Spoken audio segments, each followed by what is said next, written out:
Wait, hold on. Oh, my excitement. Hold on, folks. We're almost there. And we're live. Welcome, everyone.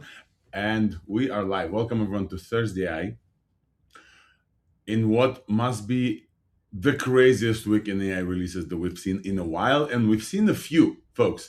This is not our first rodeo.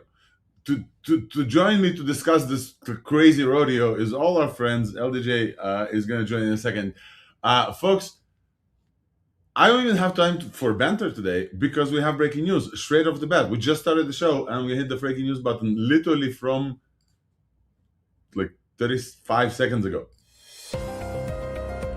AI breaking news coming at you only on Thursday.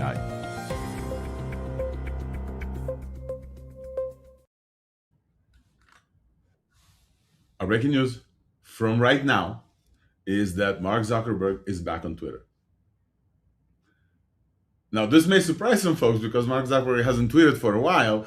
And the breaking news is not the fact that he's back on Twitter, finally found his password in like a 1Password vault from a long time ago. That's not the news. The news is Mark Zuckerberg, the reason why he came back to Twitter is he came back to announce a 0.1 update release for their model, Meta Muse Spark. Do you guys remember the whole deal with a bunch of researchers going to the new Meta Superintelligence labs and building intelligence, and then everybody's like, hey, what are they up to? Where is Meta? Where is Meta? Well, Meta is back, folks. Meta started this week with not one, but two releases, Meta Muse Image and Meta Muse Video. And now Meta is back with an incredible update to their intelligence model, Meta Muse Spark, with 1 million context window. And it at a few benchmarks, it beats Fable.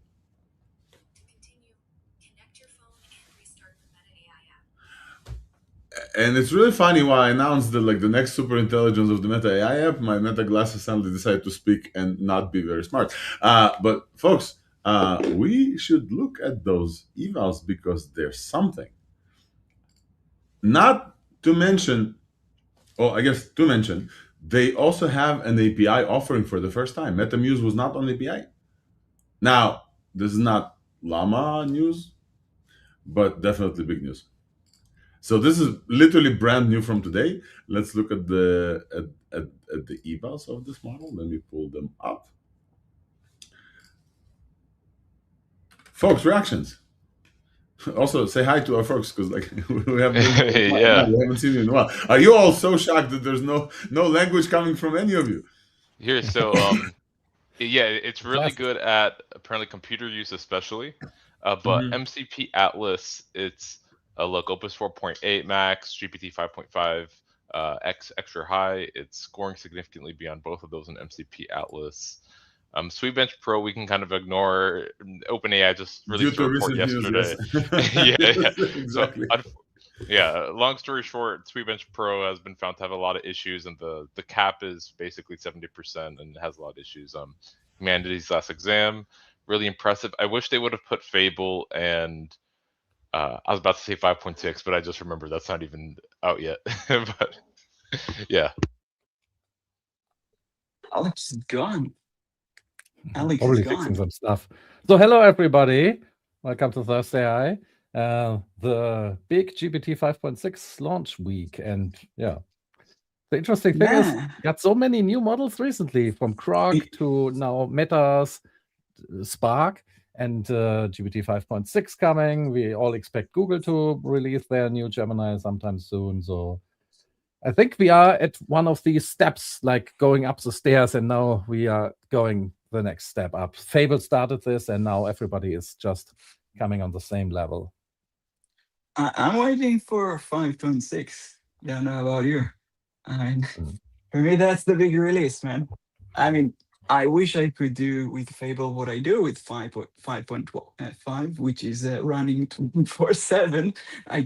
I'm not able to do so, no matter how good Fable is. I just can't do it. So for me, 5.6 is a big thing, especially according to all the rumors. it's a good model. It should be a very good model. What do you guys think about Grok? Speaking of, Sorry, I think we need to make this orderly. I cannot have this be like a Twitter. And the reason is because you're right. You are completely right. Grok 4.5 released, which is their model trained together with the Cursor folks. And it also slaps. Elon and Cursor also so bad. Folks, we discounted Grok. I mean, I told you I used it, but we had Ryan on the show for multiple times, and he said, like, Grok, nobody uses Grok, etc. Grok 4.5 is good. It's really good. I used it in Hermes, and I didn't notice the difference between it and 5.5. It wasn't stupid. It wasn't anything. It didn't get lost. It did complete the agentic stuff that I asked it to. And this is why this week is a little crazy, because we have a release of a big lab coming up. By the way, folks, the folks you guys talked about already, but everybody who tunes in, if you haven't heard yet, GPT 5.6. Sol, Terra, and Luna is about to drop today, and this is not OpenAI's answer to Mythos. This is just the release update. There's apparently a bigger Mythos killer trained in OpenAI right now that's called GPT 6 that we're going to cover once it drops, but this is what the rumors and all the AI news are saying. So OpenAI is launching the model that literally everyone besides the four of us in the world probably had early access to for the last 2 months. I don't know if you follow that on Twitter. We're working on early access. And that's going to drop today. OpenAI has a live stream coming up an hour and a half that we're going to tune into and make a party out of, and then watch and then tell you about. But the piece of news that we're currently showing is not even about that or the other lab that became Frontier. By the way, where's Google? Where's asking the real questions? I was wondering as well. So, folks, we have... This feels to me like maybe we should have had a World Cup theme here, because we have the excitement. I recently started watching the World Cup. We have the excitement of when Argentina is -2 and then wins 3-2 against Egypt, because the labs are now just back and forth, and hopping, and I find it incredible. We now have Elon is back with Cursor, folks. With what we used to be Composer and now is Grok 4.5. Zuck is finally back. Alex Wang is on Twitter, celebrating like nobody else, retweeting people, retweeted me also. The models are slapping. MCP Atlas is dope. I'm literally going to test it on Hermes right now and see how it's good on computer use. And OpenAI is launching twice this week. Yesterday they launched GPT Live, which is the new real-time bidirectional voice we've been waiting for. We're going to test it out live on the show. And today, GPT 5.6 that everybody's super excited about. So we need to take a breath and continue this insane coverage, because there's more. Audio sounds bad. Folks are saying audio sounds bad. Oh my God, of course. Mm-hmm. Thank you for the comments. Yeah, it is kind of echoey, yeah. I literally think we should start from scratch. Now, it's good now? Much better.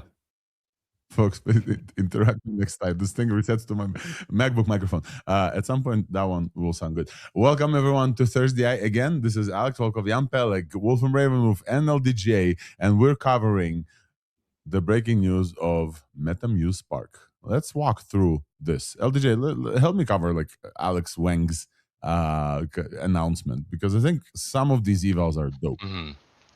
Yeah, so I'm still doing some background checks of other benchmarks that are not mentioned here and other scores, but right now, yeah, Terminal Bench 2.1, that's one of our favorite benchmarks here on the show, scoring really good on that, higher than Gemini 3.1 Pro, and kind of almost at the level of Opus and 5.5.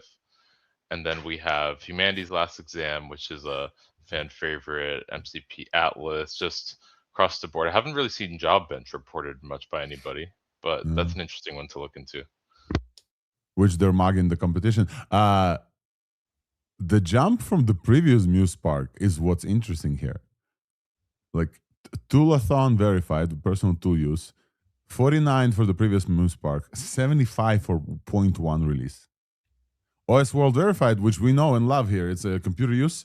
Look at the difference. They're beating everyone else on OS World Verify. It's kind of like they included Gemini 3.1 here, and 3.1 is a long time ago model. So I don't know how cool this was to compare. Put Fable on here, put GPT 5.6, but okay, put Grok 4.5. By the way, is it very interesting now that the job of these labs to compare themselves to the Sora is so much harder now because like 4.5 is now suddenly Sora on a few things. But okay, we'll get to 4.5. And Terminal Bench Jump and Sweetbench Pro Jump from the previous release in the 0.1 release are very, very high. But you guys know what?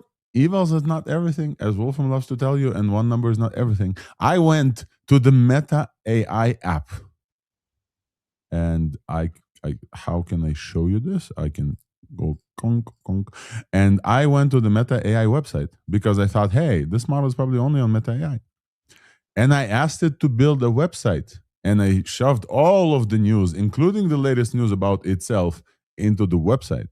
And folks, this is the result of Meta's building website abilities. And it looks really good. I am like surprised how good this looks. This, I think, beats GPT 5.5, maybe 5.6. I haven't tested yet. You guys check it out. This is really impressive. By the way, without my design architecture about ThursdaiI, it just like nailed it. The only thing I after this I said like, hey, this is the logo for ThursdaiI. It added the news, it added the YouTube link. So if we click this, we go to YouTube. It has a copy link feature, which no one else added, and it works. It does work. No, it doesn't work. It looks like it works, but it doesn't work. It has these pills for all of the announcements for today. It also added the image itself. This is one of the better. This is one of the better like designs that I've seen. It's very like pill oriented, but this model has 1 million tokens. It has parallel subagents apparently. This looks really good. How do you access it to do this? Meta.ai. On chat? Yeah, dude. I literally said build me a web page, and they have an artifact feature which I didn't know about. Folks are posting about the pricing. Thank you, Olaf. The pricing is insanely competitive. Just question. You don't have any CLI solutions. That's what I wanted to ask. Like you don't have like the equivalence of Cloud Code or anything. They didn't release their own, but they have an API access now, which I got after 5 minutes. So if you go and apply to their waitlist, now you have it, and it's folks, look at this website. This is very impressive. This is a fucking meta model. This is just a preview you are seeing within the chat app, basically. Yes, this is the artifact preview. Maybe that's why the button isn't working. If it's just a preview. Could be. Yeah, could be. And they have the copy links everywhere. It looks like they. I'm down to put this as like the main website thing. So an API. They have an API. And again, the pricing is very competitive. $1.25 per million tokens, and very, very competitive. Oh, Dhruv in the comments is saying it's not supported outside of the US yet, but that makes sense. Come on, Meta. That kind of makes sense. Wolfram, the EU just passed a law that allows them to watch all your chats or something. The chat law, I don't know. So not very competitive. Folks, what are we thinking? Let's open the floor up because we have tons of news to cover. But I'm very impressed so far. I'm very impressed. I'm always happy when a new Western model comes out with competitive pricing and in the Frontier League. Because the more they are, the more competitive it will get, and the prices hopefully will come down that way. The more choice we have, the better. And even if we have other favorites, we can just make a consortium and use multiple models to get a better input. And the more diverse they are, the more interesting and varied the results will be, and the better the combination of that can be. So all for it. Great. LDJ, go ahead. Yeah, I just was doing some checking on if any of the benchmarks were higher than Fable 5 or anything, and it does look like on Tax Eval V2 as well as Finance Agent V2, it's scoring a little bit higher than Fable 5 in both of those. So I guess if maybe people that are trying to do their taxes late or are trying to work on some manage their finances or something, maybe try out Muse Spark. Yeah. Dude, and I think you called this out. This is only their like smaller model, right? It's like the Muse is a family of models. Yeah. You want to give us a little bit of a what we might expect?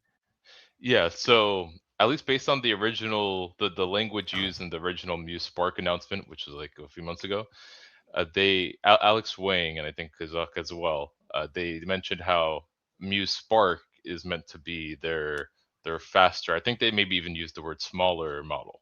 Mm-hmm. So yeah, really impressive. I think I've maybe been one of the most vocal here about like trust the fact that TBD labs, the MSL Meta Superintelligence labs, like I think they will come out with something interesting, because when you have that amount of talent, like some people believe, oh, they would just be really incompetently managed, they wouldn't be able to put out something interesting, too many cooks in the kitchen.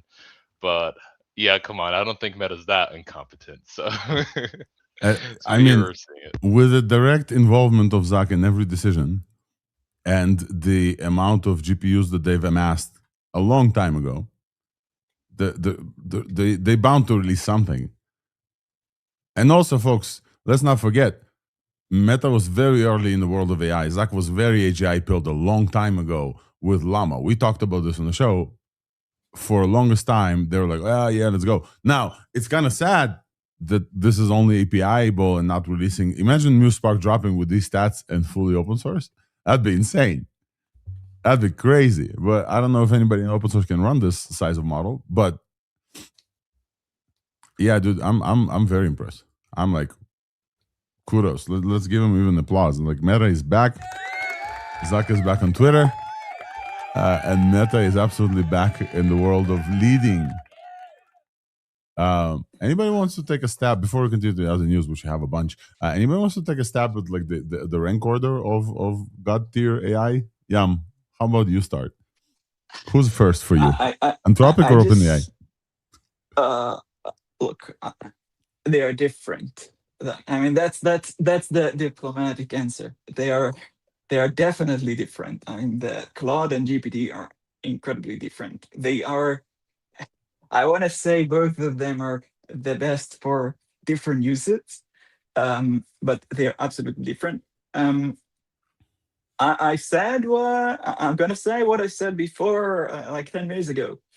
Look, it would be nice if I could run Fable 24/7, like I do with GPT 5.5 at the moment, but it's not possible. So Fable can be the best model in the world. I just can't use it as I use GPT 5.5. So I absolutely wait for 5.6 at the moment, simply because it's extremely useful for me. So that's a message to Anthropic. Please let us run Fable 24/7. In a way we can afford it somehow. Thank you. With regards the audience, your users, pretty much.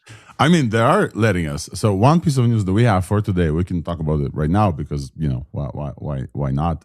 Is that Fable access inside the Cloud Max account has been extended till July 12th.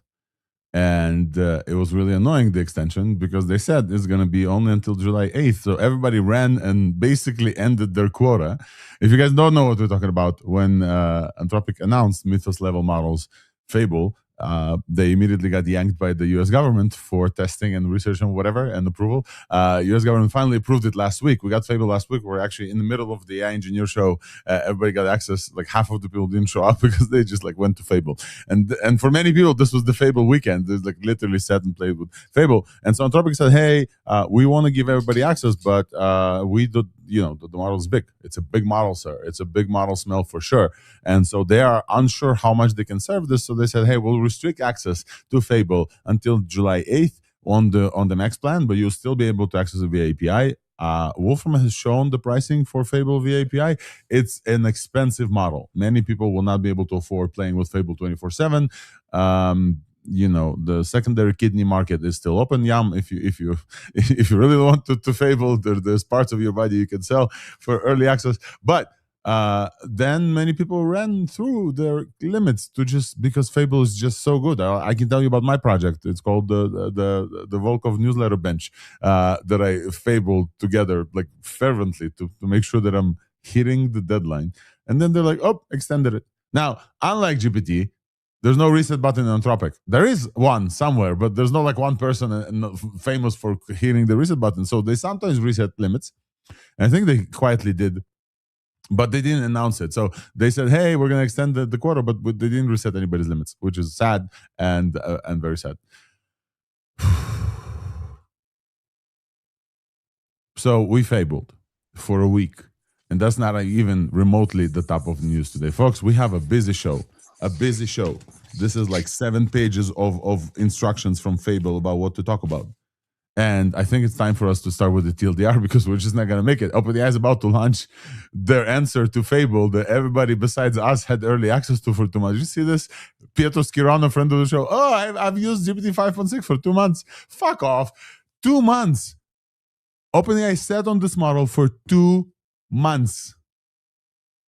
It's crazy. Fable was announced 85 days ago, 87 days ago, maybe 90 days ago or so. So OpenAI had this answer. Yeah, LTJ, go ahead before we jump into the TLDR. Yeah, I was going to say real quick on that note. We also know from other friends of the pod like Max Weinbeck that there was actually a period where the government had restricted access for 5.6 as well. During those past couple months, there was a period where they had access, and then behind the scenes, the government actually cut off access to many of the testers because they made it restricted of, hey, only government approved organizations and people are allowed to have access to 5.6, just like what happened with basically Fable. And then they eventually regained access to 5.6 behind the scenes. And Max Weinbach was funnily saying that his tweets about missing Fable were actually about missing 5.6, but he wasn't allowed to say 5.6, so instead he said Fable. Yes. Bro. Also friend of the pod. Righty, folks. So should we jump into the TLDR? I'll just say we've met a bunch of friends of Thursday AI last week at the AI Engineer Show. Many people who I asked, hey, what can we do better for you? People like the banter. People like us talking about what we're using. So we're not going to do that today. Sorry, but because I have tons of news, but we will think about this in the next thing because fabled a lot, and we have a bunch of stuff to cover. So let's go to TLDR. Here's everything that launched the week of July 9th.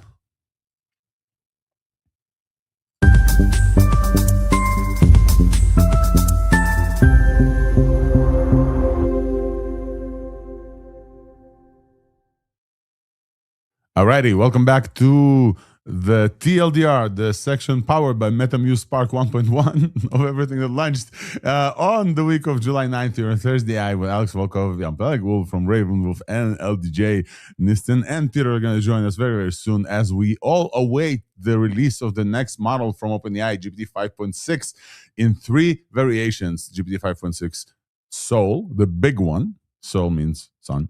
GPT 5.6 Terra, and the GPT 5.6 Luna. One of them is also going to be hosted on Cerebras with up to 700 tokens per second. And it's not like the fast version of the model that you pay more for. It's just like specifically the same model. We literally asked Dominic Kundl from OpenAI last week whether or not it's going to be the same weights. He said it's the same exact weights and it's multimodal. So unlike the GPT 5.3 Codex Spark, whatever it was called. I think it was 5.3. There was also on Cerebras that was really fast. It was not multimodal. Now we're going to have the full weights of the same model on Cerebras. That's going to launch very soon. So let's run to the TLDR, folks. We have a bunch of stuff to talk about. So obviously launch day GPT 5.6, but also this is not the only launch that OpenAI had this week.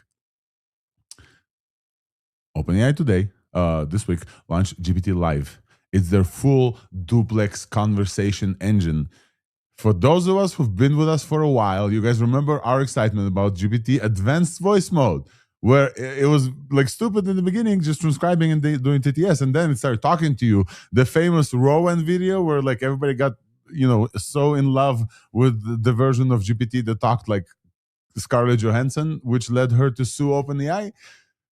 2 years ago after that, we're getting a actual conversation engine, bi-directional, full duplex conversation agent from OpenAI, and it's now rolled out. Like we literally have this. We're going to test it out on the show. You can talk to it.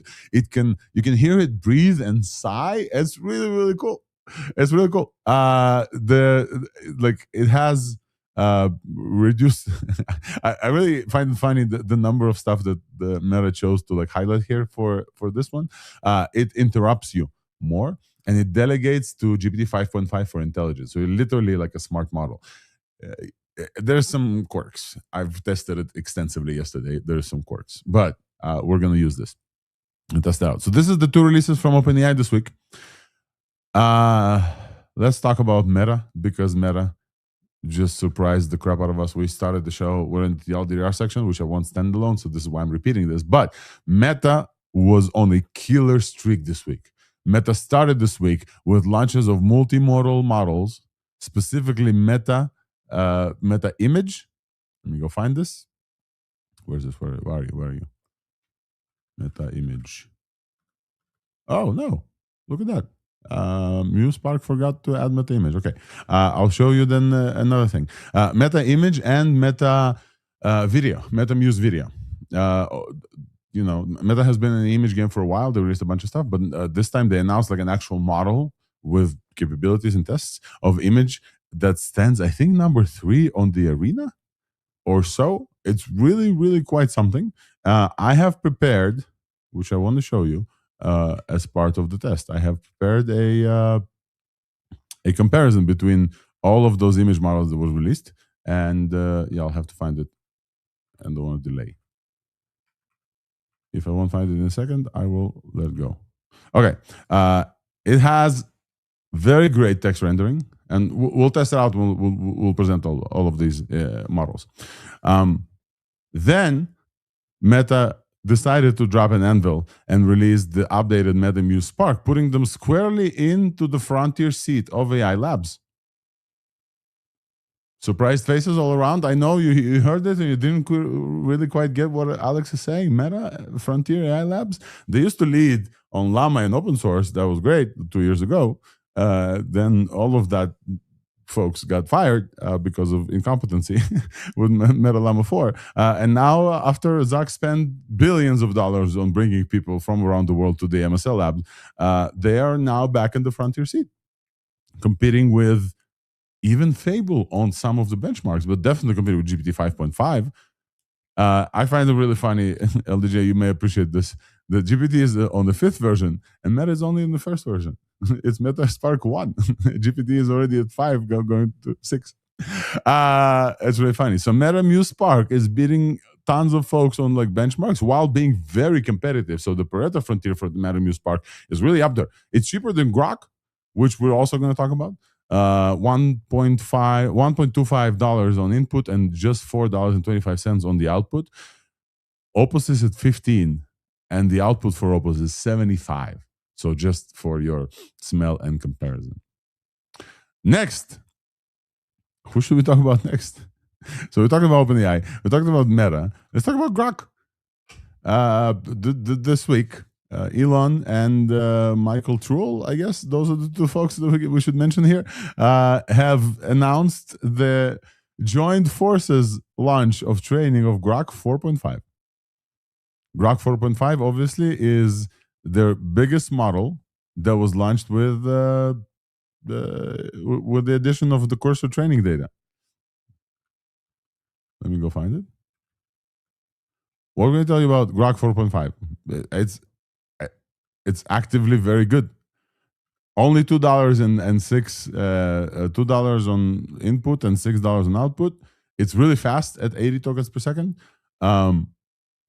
It's the combined like Space XAI. Oh, by the way, XAI no longer. The company is literally called Space XAI right now. Now, SpaceXAI is a subsidiary of SpaceX, so it's not the same company. They didn't like unify everything.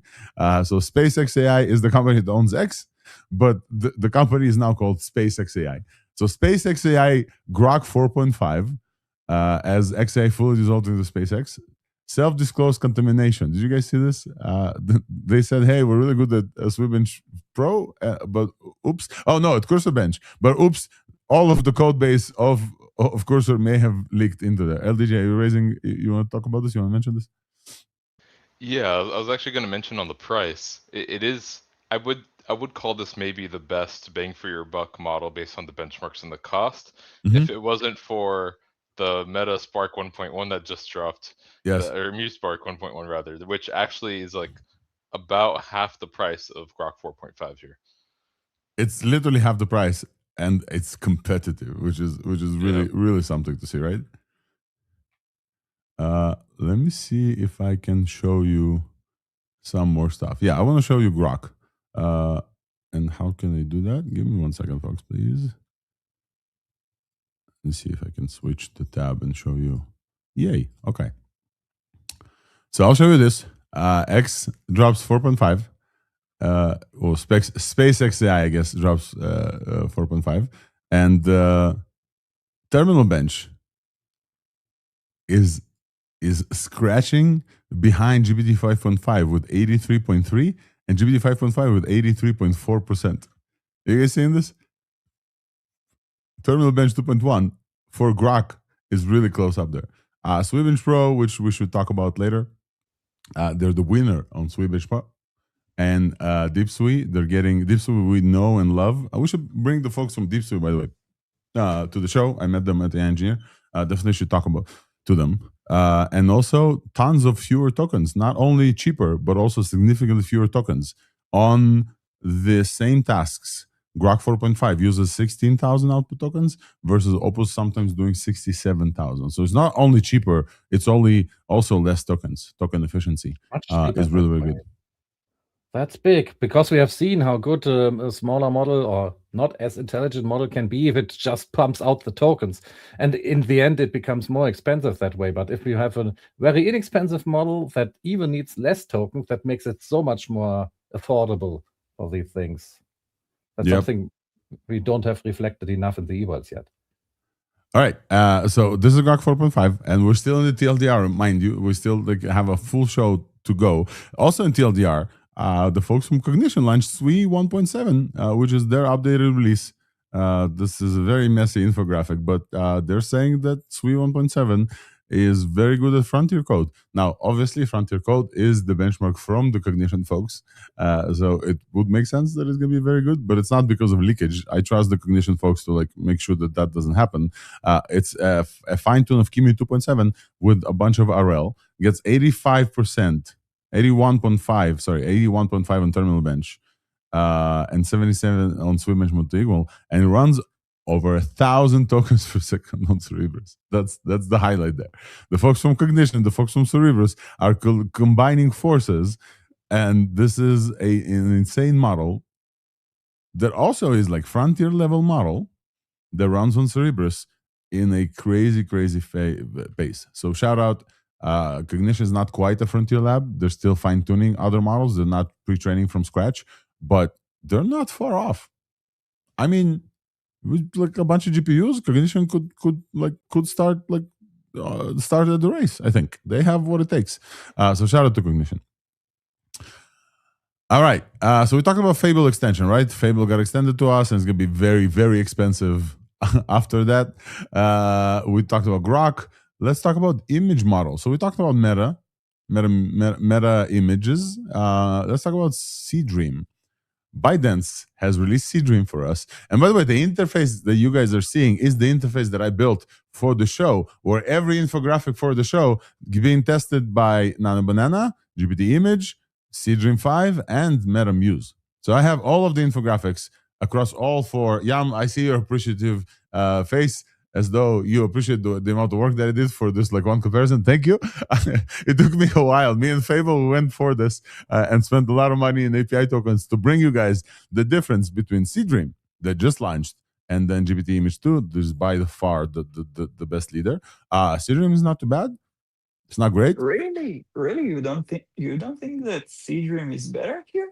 It's not better. Mean, It's in not better, terms of sir. design. Maybe the text is wrong. So here's why. Yeah. So let's go deeper into this at the corner. But this is just the TLDR. Seedream launched their 5th version, production-ready image and precision editing, multilingual power. As you guys see, text is not perfect. Multilingual power is not multilingual power. It's very close. So it's really good at text, but it's not the best at text. And also, when they announced it, they said, "Hey, it's going to be the best at infographics." It's not even remotely close, because infographic is what we do here on Thursday for the past long time. I have incredible prompts for infographics. You can see Seedream is not up to par. So Seedream is not like number 4, but it's very close. It's very, very, very good. And then, oh yeah, I wish we had time to talk about this. I really do hope we have time to. Let's carve out the time to talk about this. Anthropic did not release anything besides saying, hey, Fable is going to be extended, but Anthropic did drop to us a new concept called JSpace. Anthropic dropped a research, very interesting and important research, that says that Claude has a internal global workspace where it thinks before it speaks. I just repeat this again. Anthropic somehow found that, and I'm not talking about test time compute where you get the models like thinking tokens and then it spits the answer, which we got all excited about 2 years ago and made all the models smarter. This is not like the thinking tokens. Like, they discovered the Claude inside the weight somehow. They have a concept called JSpace, Jacobian mirror space, whatever. That Claude kind of thinks about concepts before it spits out tokens. Would love to dive into this because everybody's talking about JSpace now. It's literally kind of the one thing. So I love Anthropic. Even when they don't release something, they show some incredible research. It shows a bunch of safety implications. The DeepMind independently replicated this on Qwen. It's like basically, yeah. LDJ, go ahead. What do you like? A small thing about this before we dive in. Yeah, I think one of the most interesting small things about it is they also showed experiments where if you basically force off this JSpace or the ability for it to use this JSpace, the model is able to respond pretty much the same to like really basic queries. But when it comes to things that involve deep reasoning or that somebody might intuit require some deep reasoning, it ends up significantly hurting the model's ability and basically just not responding coherently at all when you turn off the JSpace in those situations. Yeah.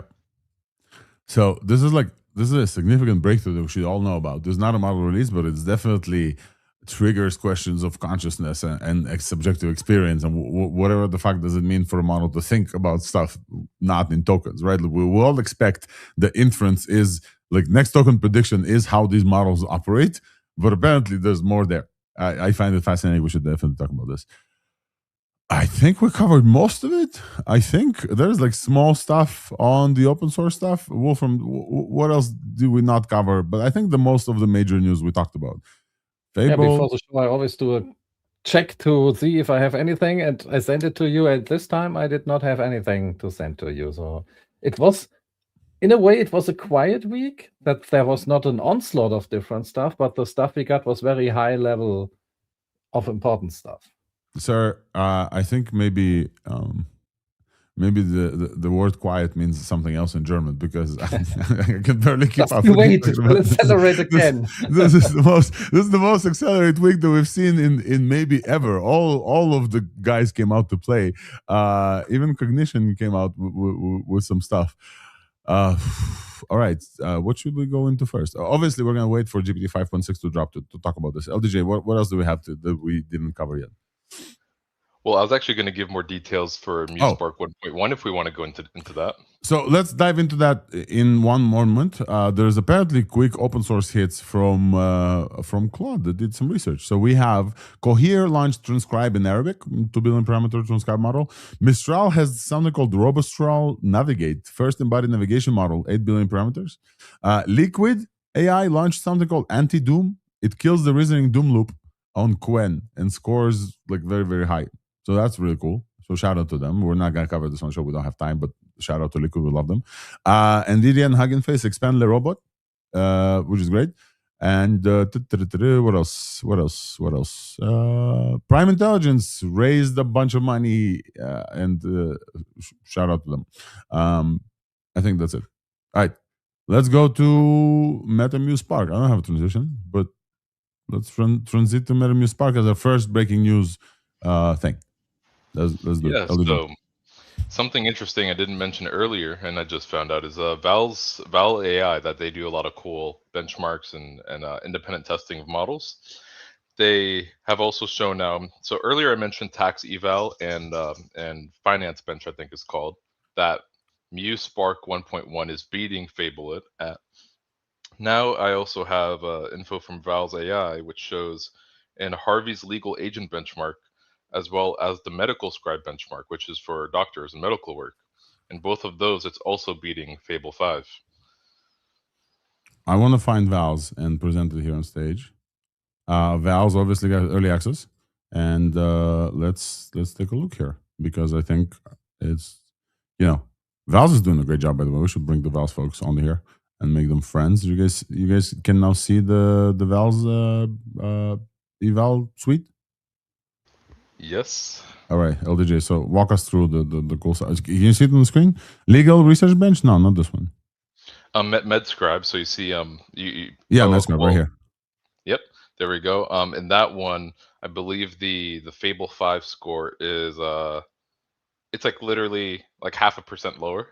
Oh wow! But the fact it's even like around it is really impressive. And then for Harvey's legal agent, which you see is the last one before the blue. Yeah. Yep, right there. It's scoring 20% for Muse Spark, while Fable 5 actually only scores 11% in that benchmark, and Opus 4.8 scores about 9%, and GPT 5.5 scores 4%. That's really very impressive. Very impressive. Out of the gate. And Harvey Legal Bench, if I'm not mistaken, is not like leaked. Like it's not an open source evaluation.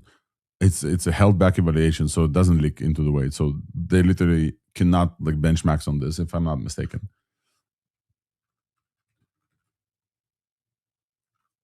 Alrighty.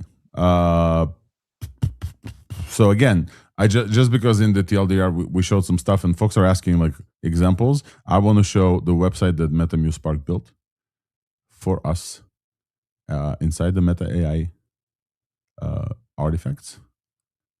Given just the bare like text of today's news, I want to call out some stuff that it did.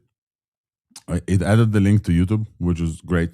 It had the Thursday logo after I told you how it looks, but you guys see this little like flashing red light here of live? It added the episode live. It realized what is the most important thing of this week.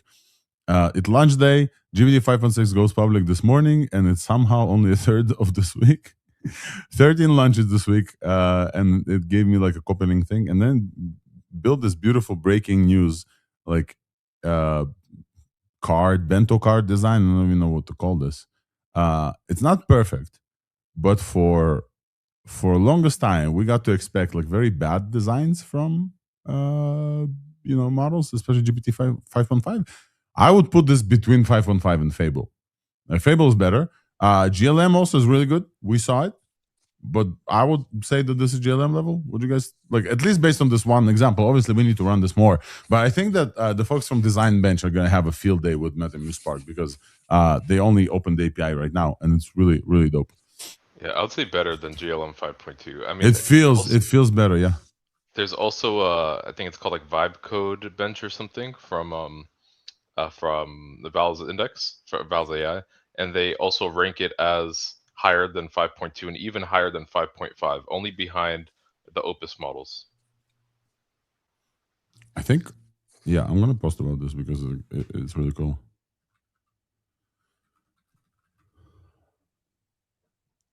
Wolfram Yum. What else do we have to say here? Oh, obviously, the thing that we must say is that this model is now API available at 1 million context, and I am now. You guys want to give it a try? Let's give it a try. We're gonna see what it does inside Hermes. So I put this inside Hermes. Let me go Telegram, web. Any of you have Niston's Mars benchmark copy and pasted ready? Oh, that'd be cool. That's a good benchmark, yeah. I think perfect timing. I think you just called Nistan and Nistan just appeared. Literally as always it happens. Welcome Nistan to the show as we're covering Meta Muse Spark. And is this it? Aloha. Yes. All right. Listen, can you send one of us your Mars benchmark and we could paste it into Muse Spark, see how well it does? Oh, yeah. Let's go. Yeah, because I don't know if you were seeing the news, but Muse Spark 1.1 just dropped, and it's even scoring higher than Fable in some benchmarks. And for the most part, it's competing with 5.5 and Opus and like a lot of the main benchmarks that people care about. Okay, we'll see, because they found like 30% of the questions in SW Bench Pro were just bad. No, we're ignoring that one. We're yeah. Okay. All right. Yeah. But also the ones that it's beating. By the way, one of you is screen sharing WhatsApp, just so you know. This is not WhatsApp, sir. This is Telegram Hermes with MetaMuse Spark that I'm just trying to give it a task. So what we're watching on screen kind of looks like WhatsApp, LDJ. I agree. I don't know how to hide this guy, but it's okay. This is my Telegram web where MetaMuse Spark is connected. As you guys see, the model is Muse Spark 1.1 with 1 million tokens, and I asked it to cut a segment of the Thursday that's live on YouTube, transcribe and put subtitles on, and I give it the YouTube link that you guys are all watching.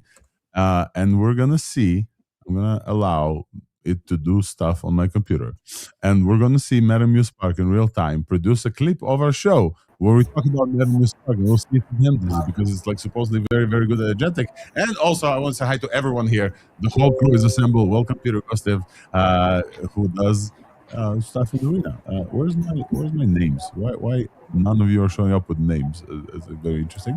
Welcome Nistan, who is preparing our or his, I guess, Mars thing for MetaMuse Spark. Please send it to me. We're gonna test it out. It's ready. Let's go. Okay.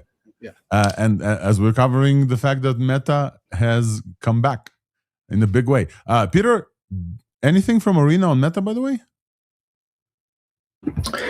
We've just announced availability and we're going to start testing it now. So, nice. But yeah, it's looking good. So yeah, hopefully we'll get some scores soon.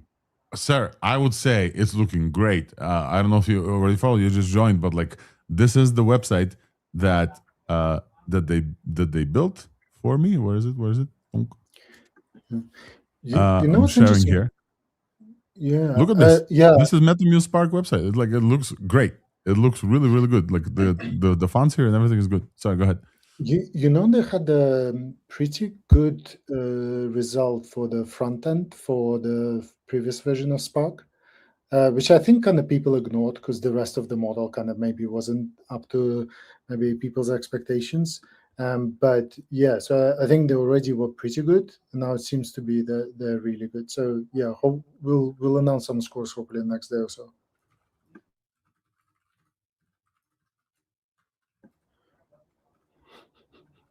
That's fun. Meanwhile, we're testing this out, and Nistan, you sent me your.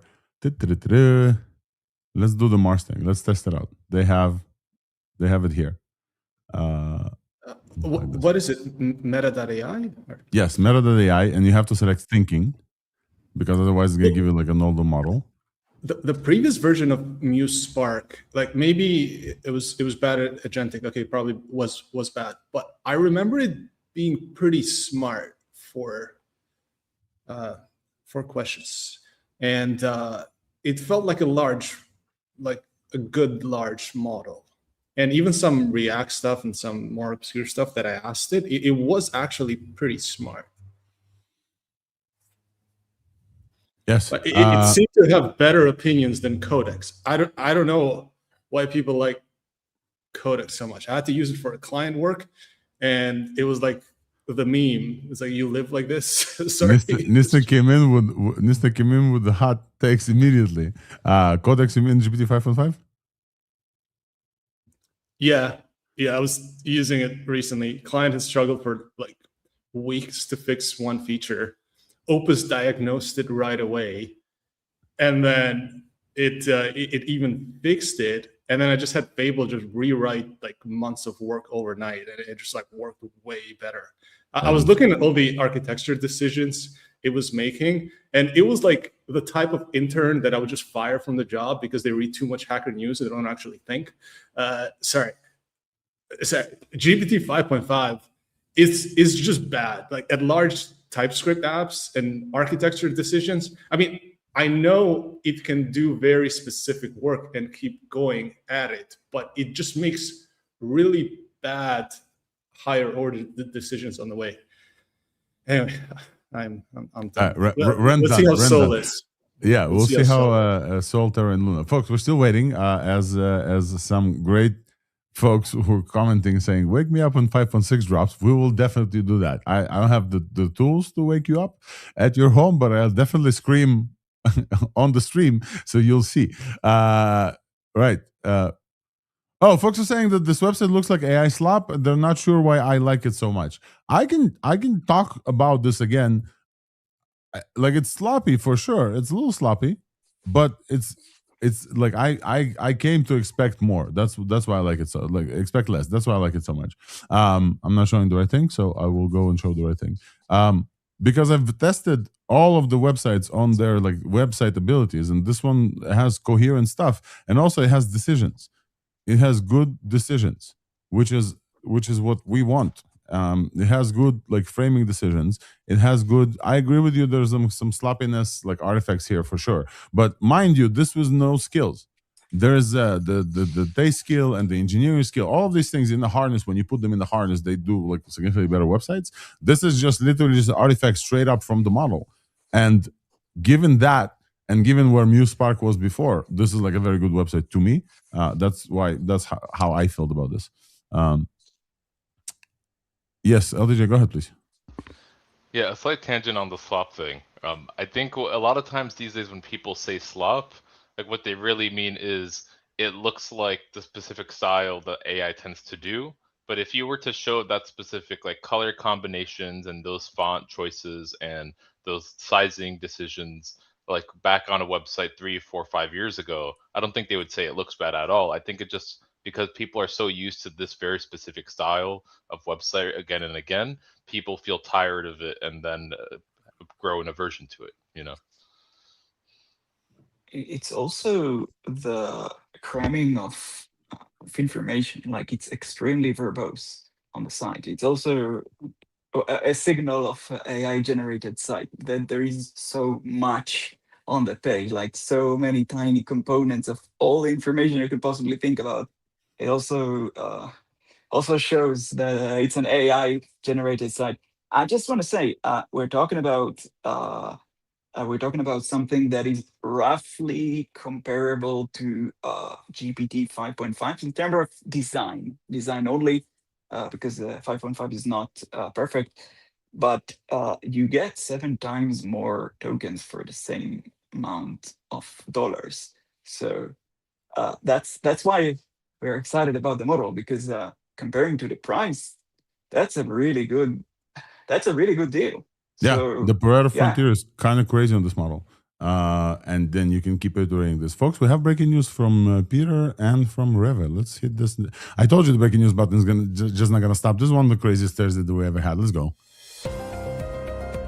AI breaking news coming at you only on Thursday AI.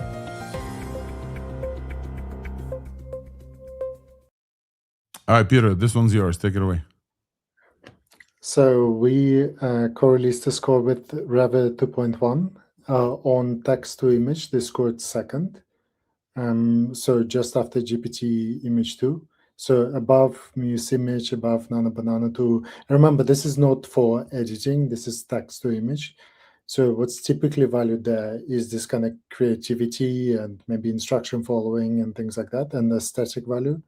And I think on we also had the single image edit score, and I think there's something like 8th from memory.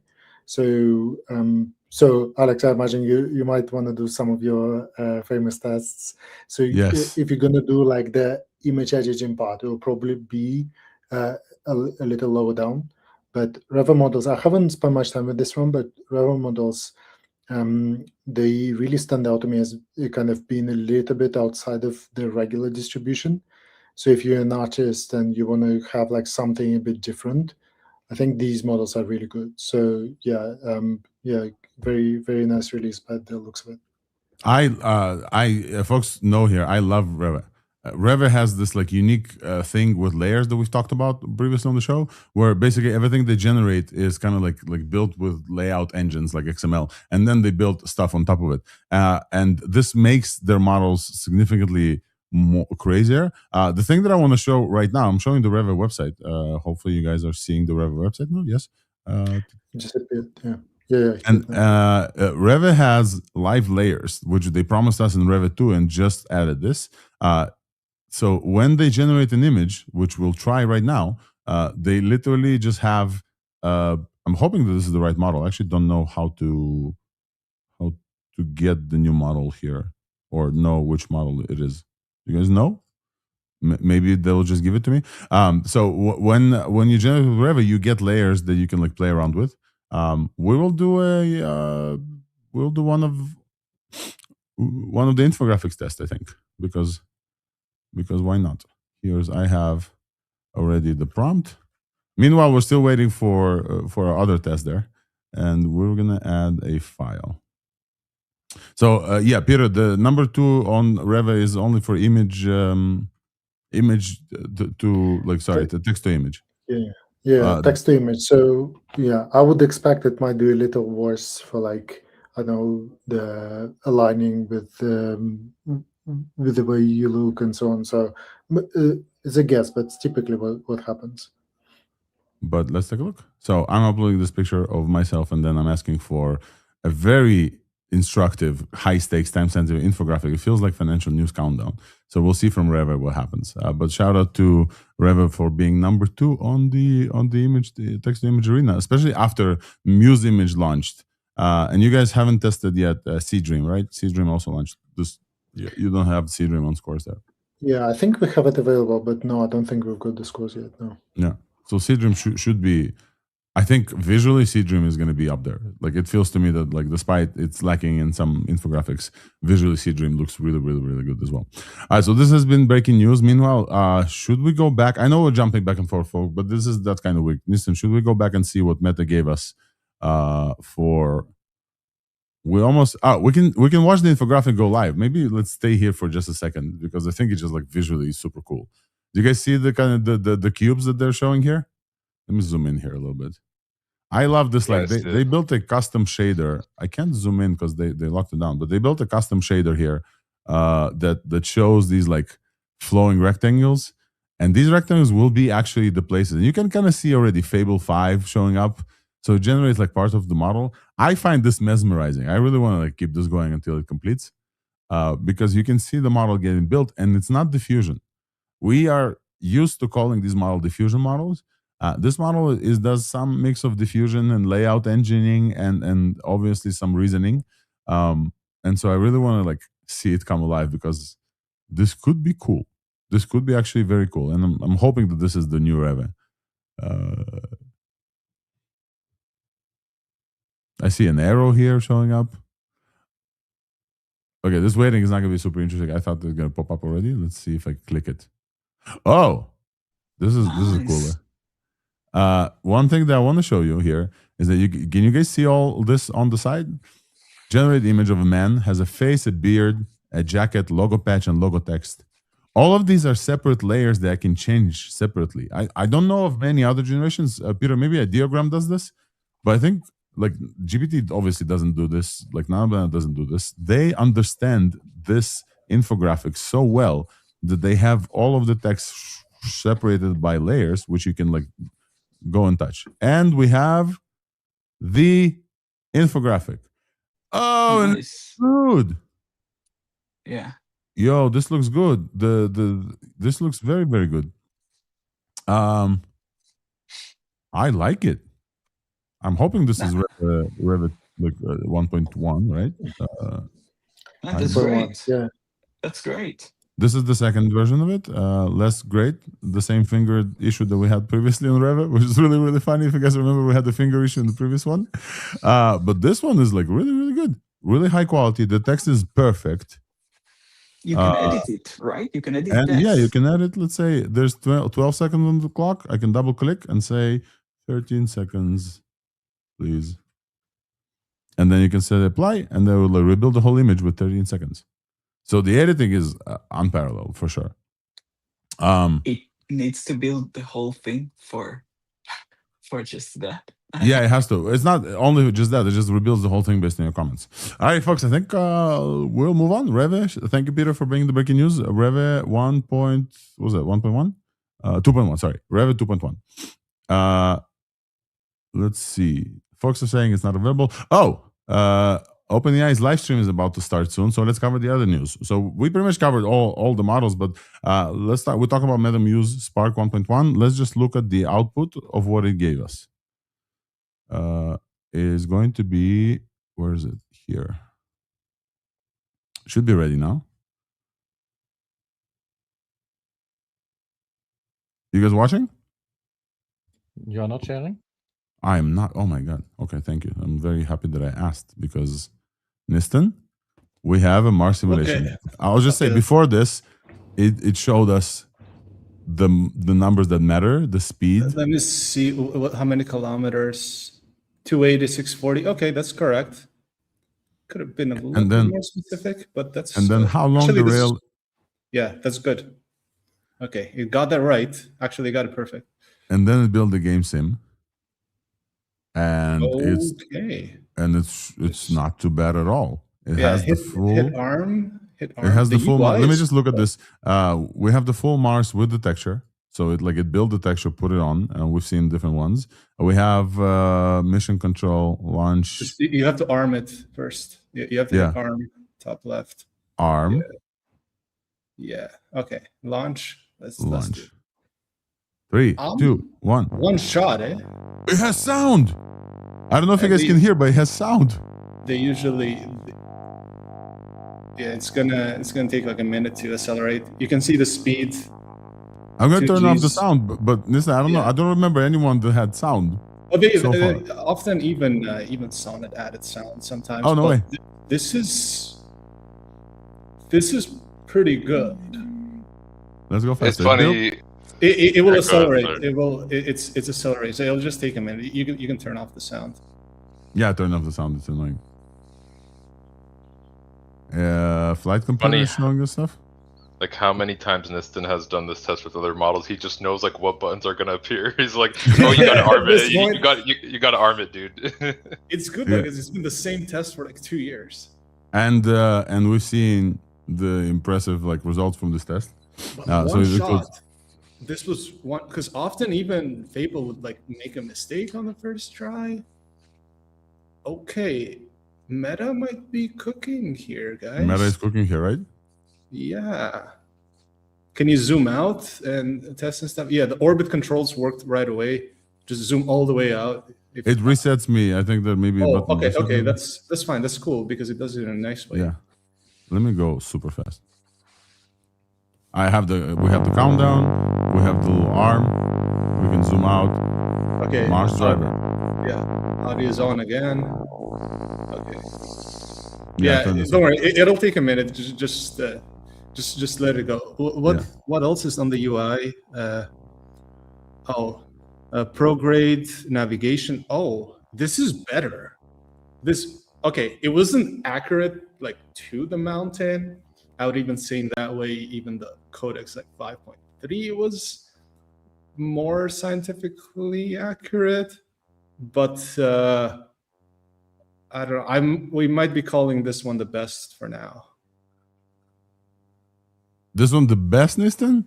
No, it's not. It doesn't beat Fable. But I would say for the one-shot test, because even Fable would tend to make mistakes at first, and it took me a few prompts with Fable to actually design the whole train and stuff too. Yeah. Okay, yeah, it's the second best, but it's really good. Second best is very visually. I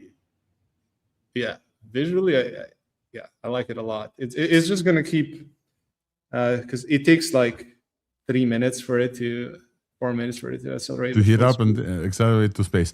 Meanwhile, we have the other test from Meta Muse Spark. Folks, this is turning to a Meta Muse Spark show very quickly. So I do want to move on to Grok. But the other thing that we have is the other test. It launched. Let's go. All right, can you move around? Yeah, all right. This is honestly, it's right up there with Fable. It's up there with Fable. Look at this. It has little wings also. Yeah, it didn't need those for Mars, but you don't think Fable was incredible?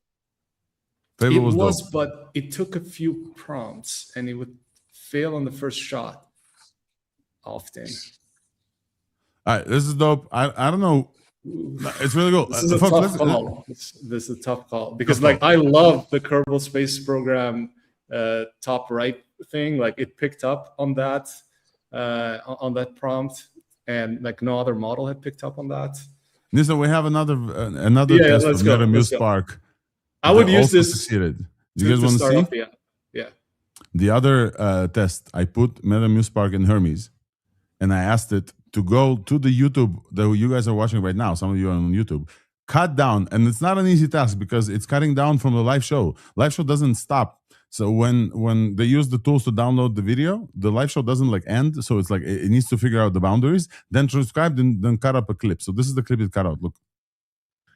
Zach is finally back. Alex Wangel on Twitter, like celebrating like nobody else. So this is a clip. Zach is finally back. Alex Wangel on Twitter, like celebrating like nobody else, retweeting people, retweeted me also. But right now, yeah, cut out from the live show. Meta Muse inside Hermes called all the right tools in succession. I had to talk to it a little bit, and it cut out a segment of the live show we can put live. It's not the best segment, but it's really good. It's pretty damn good, folks. Pretty damn good, lads. I had to call tools. I think this is something like I did this yesterday with the OpenAI stream while we were in a meeting. I had my agent do that and cut the stream and give me a summary and all these things without having ever done this before. So I think for me, this is very close to AGI, where you give your agent a task and it figures out what tools to use, what to do, and basically do it even if you don't have a skill for it and so on. So I really appreciate that kind of stuff. I think it's very cool, like very close to AGI. The cool thing about this, folks, is that because this is the only thing that I used MetaMuse API for, I know exactly how much it costs as well. So to do all the tools and cut down the video and everything, it took 69 requests, 3.4 million input tokens, which is quite a lot to feel like. But a lot of them are cached. Look at this cache ratio. They're crazy. You guys see this? Yeah. The cache ratio is crazy. It only 276 on cache tokens. Everything else is like 3.4 million cache. So this is like very yeah. Output tokens is only 26K. Actually, I have no idea why 3.4 million tokens. It seems like a lot, but okay. Probably took screenshots from the video stream and looked at those or something. Yeah. And it cost me 95 cents. Now, the thing that we must mention about MetaMuse Spark, the last one before we move on, it's multimodal and it understands video. Oh, looks like Peter had to drop. The sound is pretty bad. For whom? For me? Do you guys hear me okay? Oh, no, I think he was talking about when the sound. The Mars test. Yeah, sorry about that. Yeah. I didn't have a lot to change it. I think he just maybe disconnected accidentally. We'll see. Yeah, we'll see. We need Peter here for the 5.6 results. All right, MetaMuse Spark, very impressive, very impressive. And we even have a video that it cut of itself on the form. Let's move on to Grok 4.5, folks. This is the second model before we drop and go to the OpenAI. Before we go to the OpenAI like live stream that starts in 20 minutes. Is that correct? Can you guys confirm? Yes. Okay. 20 minutes. All right. Peter is back as we were talking about. I really need like transitions. We're talking about Grok 4.5, people. Space XAI and Cursor. New model. Not this. Alrighty, folks, what do we have to say about Grok 4.5? Very impressive, besides the little hiccup with the benchmarks. Nistan, you came in and immediately said that we had a hiccup with Seedance Pro, I believe.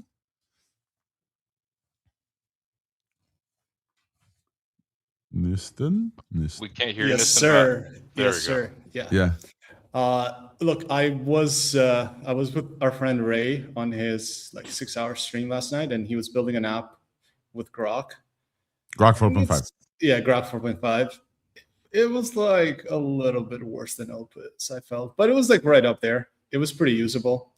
It was making some bad decisions that he had to fix with Fable afterwards. So it's reliable. It will do work, but you have to kind of baby it a little bit. Like you got to get your harnessing right. It was not bad, but it seems a little bit overhyped to me.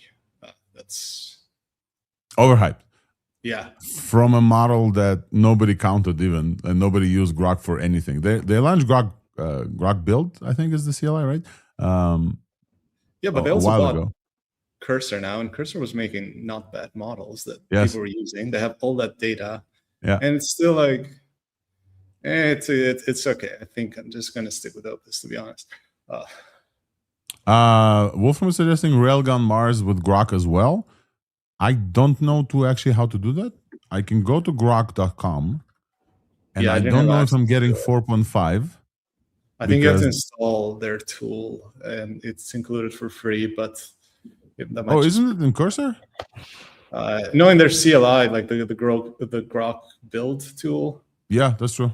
I don't know if I want to do that right now. I don't.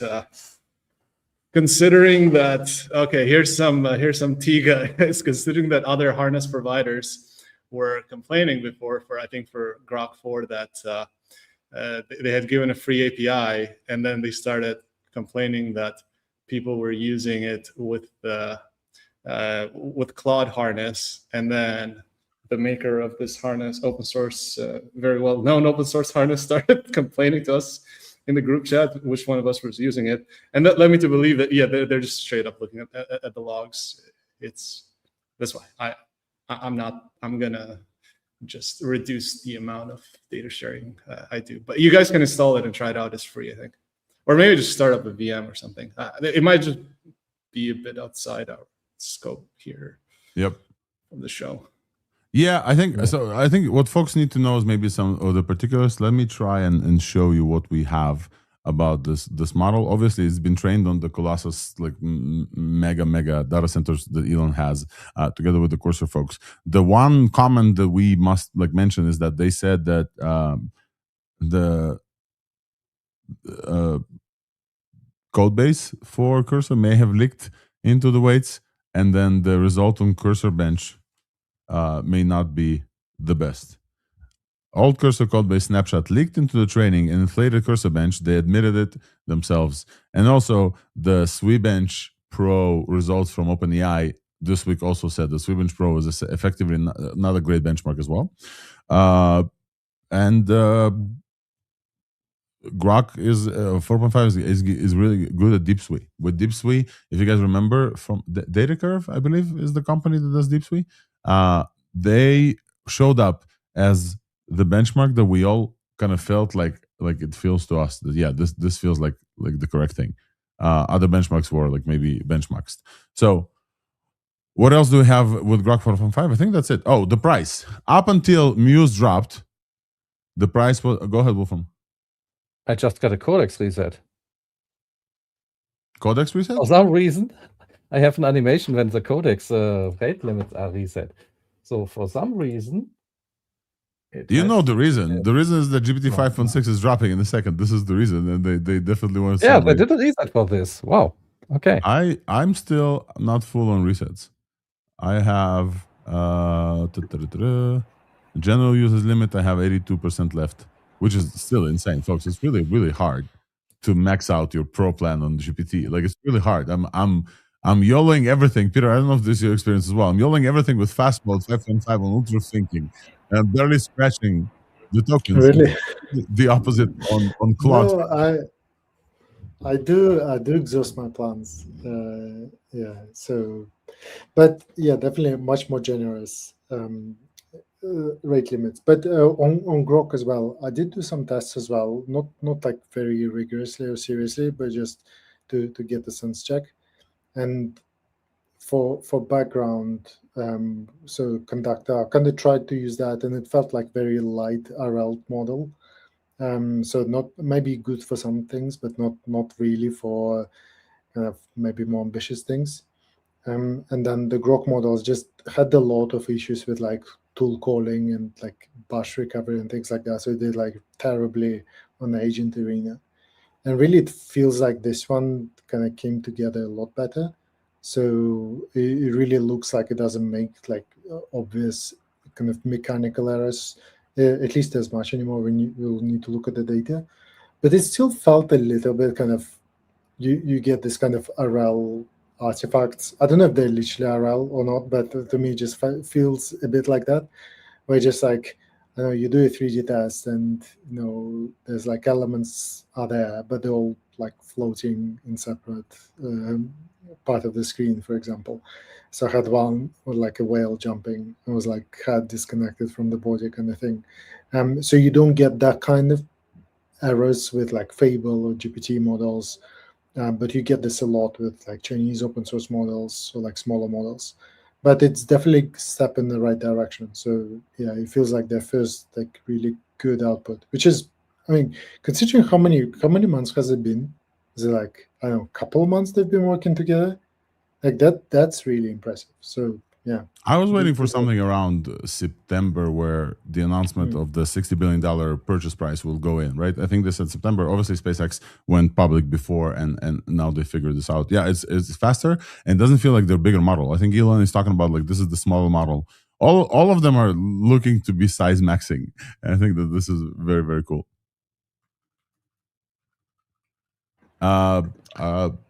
Anybody else comments on Grok 4.5? We haven't heard from Yam. Did you hear about this at all? And Wolfram? What I was thinking is, didn't Elon announce that he would release the older versions as open source when new ones come out? So did he ever do anything like this after the Grok 2? I don't remember open sourcing. No, maybe we should ask him on Twitter. Elon, remember?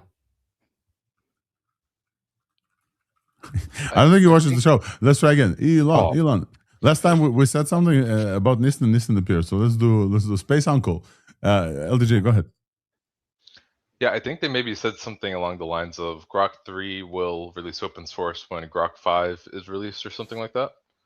But also we have, I think they confirmed for Grok 4.5, I think they said it's 1.5 trillion parameters. And what's really funny about this is GPT-4, the original GPT-4 that was trained in 2022, that was confirmed to be like 1.8 trillion parameters. So like it's literally smaller than the original, the GPT-4. I don't know, it's crazy. From 3 years ago. But it's significantly more performant. All right. Folks, I think we have like 10 minutes until the OpenAI live stream, which we do like a watch party and then react because we want GPT 5.6.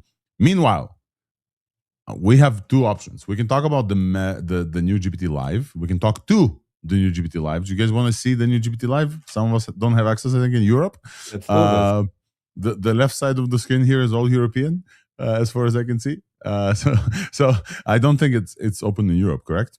I tested it. It did a live translation while I was talking. It was translating. Okay. So if that is a new capability, because it's so hard to see if it's a new one or not, so I did that translation stuff. And while I was talking, it was translating at the same time. So let's test out until the live show. And somebody please, LDJ, have a comment before we start? Yeah, I was going to ask Wolfram, are you using a VPN at all or no? In that case, it was just on my mobile phone. It should not have been on a VPN. Okay. Unless it was on by accident, but no, I don't think so. All right, so we're going to test out the new live chat from ChatGPT. Advanced voice mode on steroids, bidirectional full duplex model where it can react as we speak. Folks, the only thing that I don't know is if I can patch you guys so it would hear you guys. Don't know if that's true. I think for that I need to connect a phone, and I don't think that we are able to do that, but give me a second. Let me see. If I have ChatGPT logged in here. While you are doing this, Alex, maybe it's a good moment to remind people who have banked Codex Reset that in 2.5 days, the first reset, the oldest one, will expire, and this is not displayed in the application yet. So if you want to max out on your usage, after GPT 5.6 comes out, use as much as you can, and then use your reset before it goes away. That is my recommendation. And if you upgrade to the $200 subscription before you do that, and you reset, you get more bang for your money, basically. Well, Wolfram, this is some advanced codex math that I'm not like fully following. You're saying folks need to reset now? Like, what is your recommendation here? So when OpenAI reset some limits, they added this feature where you are saving up on reset. So in Codex, it shows you have 3, or I think 4 is now the amount you can have, and you can at any time activate those. But at the moment, they don't show you when they expire. You can ask Codex about this, and it will find out how to do this, because it can get it from the API, but it's not displayed in the app. And so you may see you have 4 resets remaining, and in 3 days you will only have you will lose one, the oldest one, if you had it banked. And there's no reminder, as far as I know, that this will expire soon. So if you get GPT 5.6, use it as much as you can, and then you can use this reset, which will expire anyway, and get back all your rate limits. That is impressive. Thank you, Wolfram. I think, folks, we're almost there in terms of good. I can literally just show, you know what, I'll do this, and then I'll add extra camera. Let me see if I can do that and show you guys. Yeah, I think that this should work. It's a little bit like it's not showing well. Oh, because the screen turned off. Okay, yeah. So we have ChatGPT, and she will be able to talk to us unless there's some echo stuff that we'll try to figure out.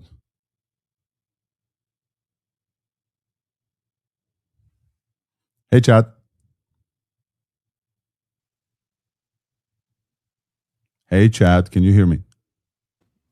She's just shy. Hey, chat. Can you hear us? Nothing comes out, right? It's the staged API fright. I mean, as always, I should have probably set it up earlier, but the chat is listening, but it could be that we can't hear. Let me see if I can switch this out. Oh, she talks, we just can hear it through the patched voice for some reason, but that's, I think, is okay.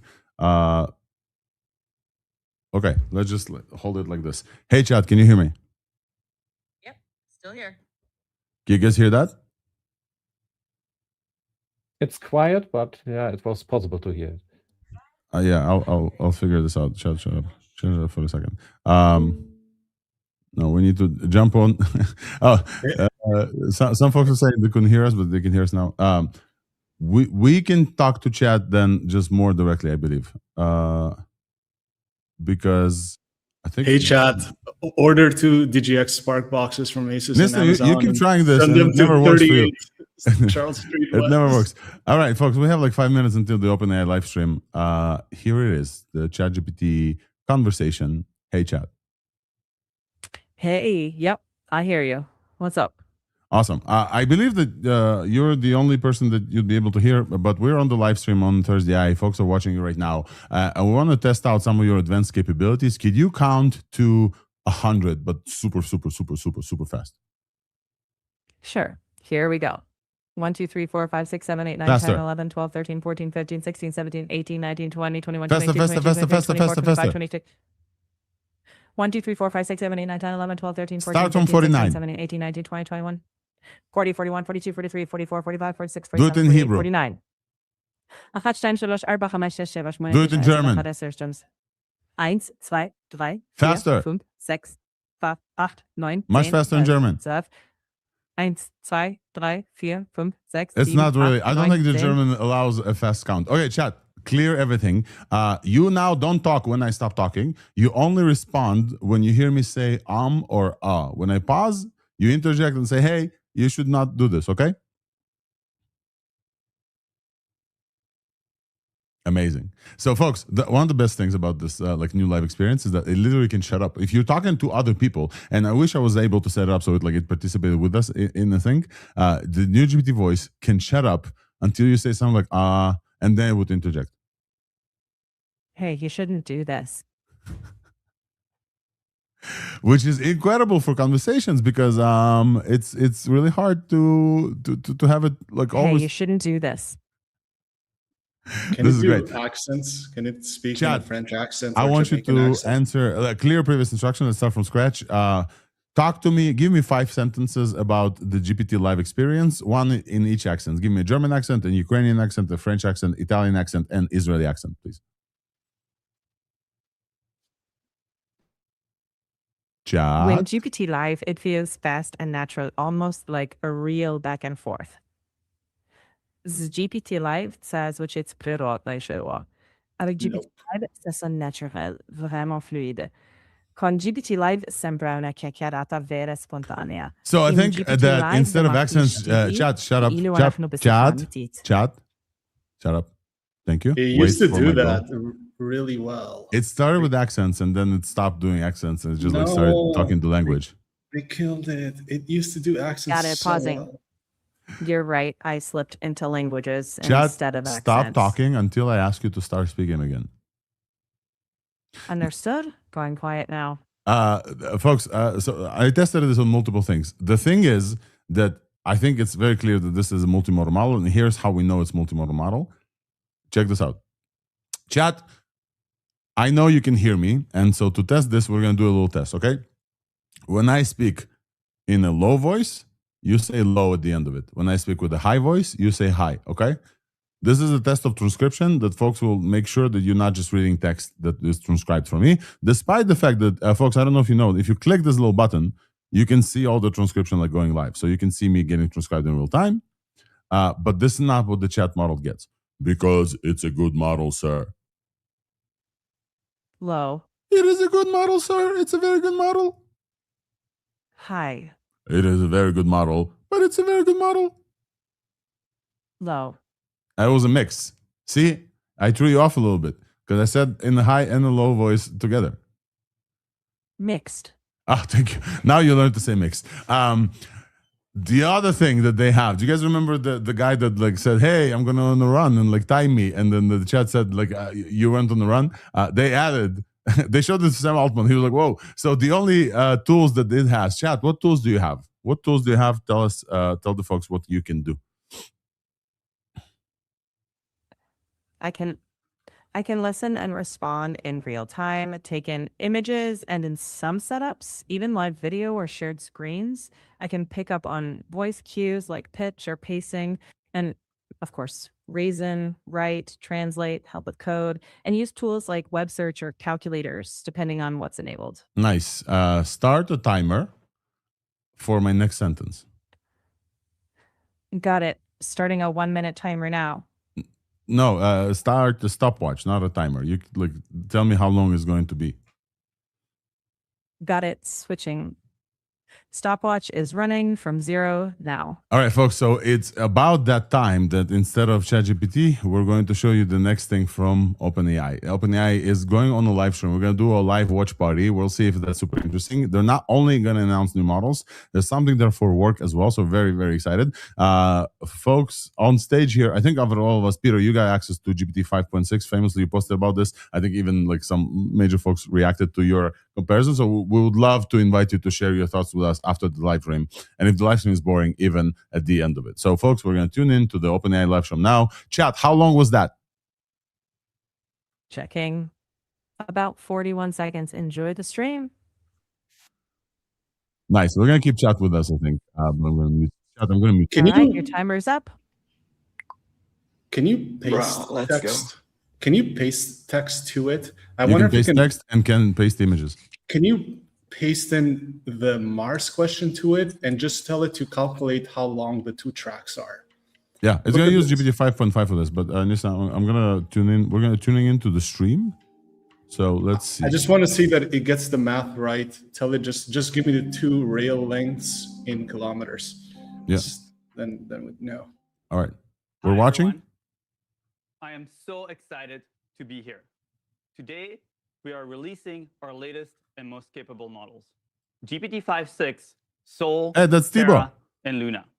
Soul will be available over the next 24 hours to all our paid plans. And Terra and Luna are also coming to all our free users. Today, almost 1 billion users use ChatGPT every week. They use it for helping getting them to write, getting answers, do research, and all sorts of creative things. But what we've seen, and especially with Codex and the coding abilities, is that these models are capable of much more. We saw a transformation of software development, and shortly after, internally within OpenAI, everyone was using these models to do so much more than getting great answers. They were using these models to do great things. And you were expecting that we were going to release these models, and we are rolling them out over the next 24 hours. But why I'm really excited to be here today is we're not only releasing the models, we're also announcing 3 major product updates. Ooh. The first one is ChatGPT Work. ChatGPT Work is your new partner for ambitious work. It works on web, it works on mobile, on the go, and also on desktop.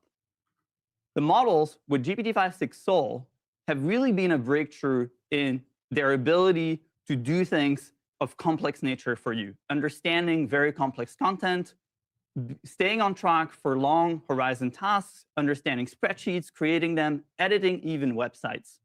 And we're going to be showing you first ChatGPT Work. We're also announcing an all brand new ChatGPT desktop app. It goes even further and allows ChatGPT to work on your local files, your apps, and your browser. Finally, we're also announcing hosted sites, which we are making available for all paid users. Hosted It sites. allows you to use ChatGPT Work to create and share those websites with your friends and colleagues. It is a truly magical experience, and I can't wait to show you. First, we're going to have a look at ChatGPT Work. Jessica, Lauren, why don't you show us what they can do? Hi, I'm Jessica, engineer on ChatGPT Work. And I'm Lauren. I'm on our strategic finance team. So we're going to show you the new experience on web and mobile. So let's take a look at mobile. So here we have chat. Chat is the familiar thing you know and love. It's really great for quick answers, search, and brainstorming ideas. But today, we're also introducing work. And work is where I go to have ChatGPT help me just get stuff done. So for example, something that I did right before You got this, prepare for this Jessica. launch is, hey ChatGPT, I would love to get an understanding of how people are using the ChatGPT Work feature internally. Look through Slack and employee feedback and find people in diverse roles that have used the product in really interesting ways. I'm in San Francisco this week for the launch. I would love to meet up with a few people and really deep dive on their use cases in person. So I can send this through mobile, but these conversations also appear on web. And this is something that I actually did earlier. We can take a look at the results, and ChatGPT Work was able to pull from the sources that I asked for, find interesting people to talk to, and then schedule meetings with them while I'm in town. And one of the feedback posts it highlighted was actually Lauren's. Yeah, our finance team have become such power users of ChatGPT Work. I'm really excited to show you how we've been using it, but I would love to hear how other teams have been using it too. Yeah, we've talked to people throughout the company, like recruiters that are using scheduled tasks to track interview progress and make sure that we're getting feedback timely, and data science who are using our new visualize feature to just add context for quick ad hoc requests. But I think the finances experience was one of the ones that was most compelling to us. Yeah, I'm excited to show it to you guys. So finance may not seem like the flashiest demo we could be leading this off with, but ChatGPT Work has really enabled us to run with such lean and efficient teams. And we wanted to show you guys a little bit of a peek behind the curtain at how we've been able to do that. So one of the critical roles of a finance team is being able to explain not only our recent trends, but what they mean for forecast in real time. This takes a couple minutes to run. So we did run this earlier today, but let's say we just closed June and we beat our forecast by $2 million. And I do need to caveat, these are demo numbers. They don't look like the numbers that you shared yesterday. So I'm glad we're not sharing the real numbers here. TiVo obviously beats his forecast by more than $2 million. These are demo numbers, but a very real workflow. So we ran this earlier today. This used to take so much manual work. We would have to reconcile multiple systems, our Excel forecast model across multiple cases. And now in one pass, ChatGPT can run the variance analysis for me. So we can see why we beat our forecast and where we still have risk. I can even have ChatGPT work go in and propose an updated forecast case for us. So we had it do this earlier, or we had it run it yesterday. It went through and updated our Excel model. Let's see. Perfect. Yep, we've got our updated revenue in here, our updated forecast. But I can't just walk Thibaut and Jessica and our business partners through an Excel model. So we also had it put together a PowerPoint presentation that we can use. We've got our latest forecast. We've got our driver's bridge on what's changing in our outlook. And ChatGPT Work will meet you where you are. It's great at Excel and PowerPoint, but our finance team have become such big proponents of Sites. It's such a flexible interface to be able to do custom dashboards and really just like storytell around your analysis. So I also asked ChatGPT Work to go in and make us a site with the same analysis that we can share out. We've got our updated forecast. We've got our driver's bridge. This is looking good. It's good to go. All right, so we've run our variance analysis. Our forecast is updated. We've got our overviews back for business partners. Let's go ahead and have ChatGPT Work send this to Thibaut. Hey, Chat, can you send the site link over to Thibaut on Slack? Thank you. And we'll send that off. I hope I get that soon. Yeah. It is such a delight to receive these highly interactive and compelling websites. In ChatGPT Work, we've seen it perform very similar things across different use cases. Jessica was using it to understand user feedback and preparing ahead of the launch, even scheduling interesting chats with her colleagues in one-on-one through Calendar. And that was Jessica, but Lauren used it for a very different kind of purpose across finance and very complex workflows where precision and correctness is extremely important. ChatGPT Work was able to understand complex financial data and represent it in the right format at the right time, just with a few steers. Now, I'm excited for us to show you the all-new ChatGPT desktop app. Andrew, Ed, show us what we can do with it. Yeah, thanks, Thibaut. This is the new ChatGPT desktop app. So everything that you saw on web, it's available here, plus a lot more on your local machine. So local files, your browser tabs, even other apps on your computer, they are all available now to ChatGPT. So let's take a quick look. That's cool. I'm going to start with this spreadsheet right here that my colleague Nick sent me. It's an export of user tickets from our ticketing system. And it's pretty large. It's got a ton of columns. It would take a while to get through this and kind of tease out what the themes are and what we need to pay attention to. A lot of feedback. It's a lot of feedback. We're very used to this. But instead, what we're going to do is we're just going to drag it in. We're going to say, hey, ChatGPT, can you make a quick interactive visualization of this feedback so that we can sort of get the themes and the action items and the criticality ranked and sort through it all a little bit better? So Chat's going to go and take the spreadsheet, synthesize it, the content, and then make us a visualization. It'll take a second, so I'm going to walk you through something that I'm doing for next week's launch. So I've got this folder over here, and this has a variety of material from various teams that have been sent to our team here. This is a launch readiness PDF, and it's got a lot of stuff in it. Then we have over here, we've got UXR. They did a bunch of interviews with users on our early products. We've got a security review. This has all of our pen test results and even some of the compliance controls we need to meet. So this folder's got a ton of stuff from various teams. They've just been kind of sending it to us in prep for this launch. And I need to brief my team on Monday on the state of the launch, right? And so what I did this morning is I came in and I said, can you please look at the materials in this folder that everybody sent me? I also have 3 open tabs in Chrome that have content for this launch. Go look at it and make me a presentation that I can give to my team in the template that we use all the time at the company. And so it worked for about 90 seconds here, a little bit less.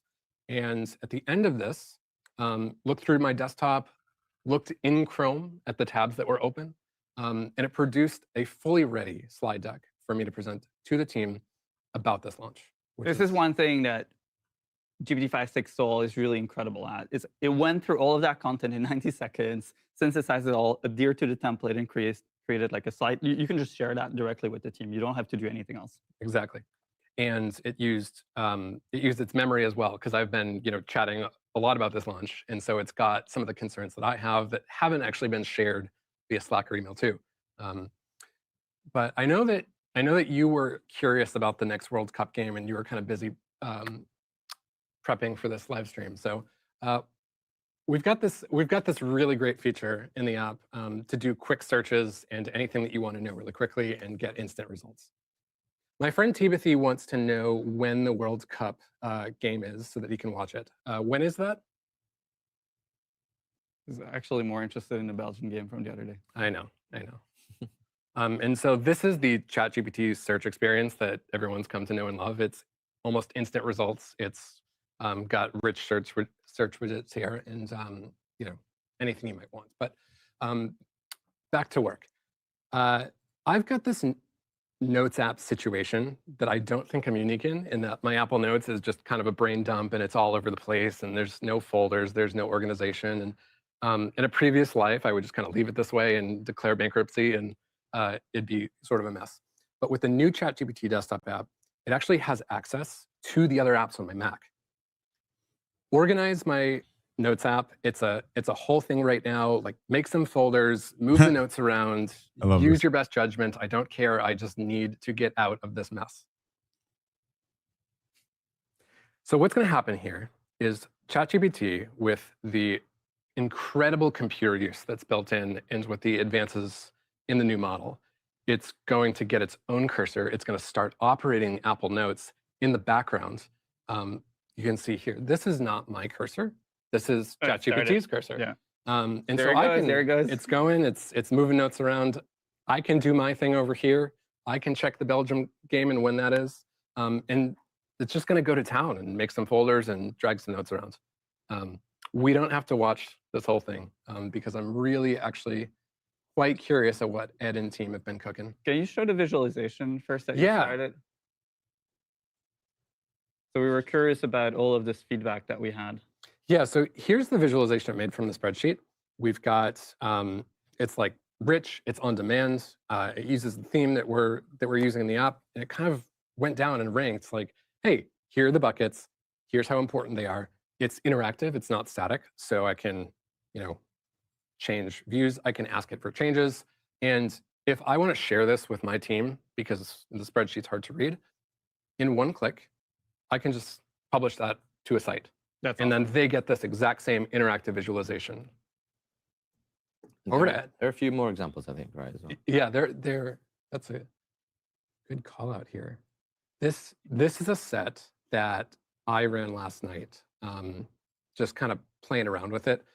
These things are stunning. I mean, we didn't write any code to make these. The model is writing these on demand. The 3D ones are incredibly immersive, interactive. It just uses it as part of its answer, so it can sort of like model it, like whether it answers in text or answers just like with a little visual, like on the fly. Yeah, you can ask explicitly for a chart or visualization, or sometimes if you ask to get educated, if you're like, hey, teach me about how this thing works, it'll come back with this interactive demo. Or if you say, help me sort through my inbox, it might even give you like a rich widget that shows you the messages and stuff. It's awesome. Cool. Take it away. Hi, my name's Ed. I'm a designer on the team. And I want to show you a little bit about how I use it and the team uses it in our day-to-day. So, you walk through an example of creating assets for a launch using files on your computer. I've done the same thing here, except I've used our new sites feature. So one thing I really want to highlight here is I kicked this prompt off this morning, and it's looked through all of my connectors and plugins that we talked about earlier. I've connected my Slack, my Gmail, everything that I use every day. And it's gone through all of those sources, and it's come back and turned it into this like super rich interactive website that I can go in. And the reason I want to show, one big reason I want to show this is just because, this is just one prompt kicked off, and the visuals are really incredible. I mean, the new 5.6 Sol model. Did you give it a Figma for this? No Figma. This was all just the model. Yeah. And as a designer, there are like little things you look out for, like small motion, right? The typography, the 3D motion and all that kind of thing. And it's always best when you give it a little bit of guidance and you bring it along, but it's really outstanding out of the box.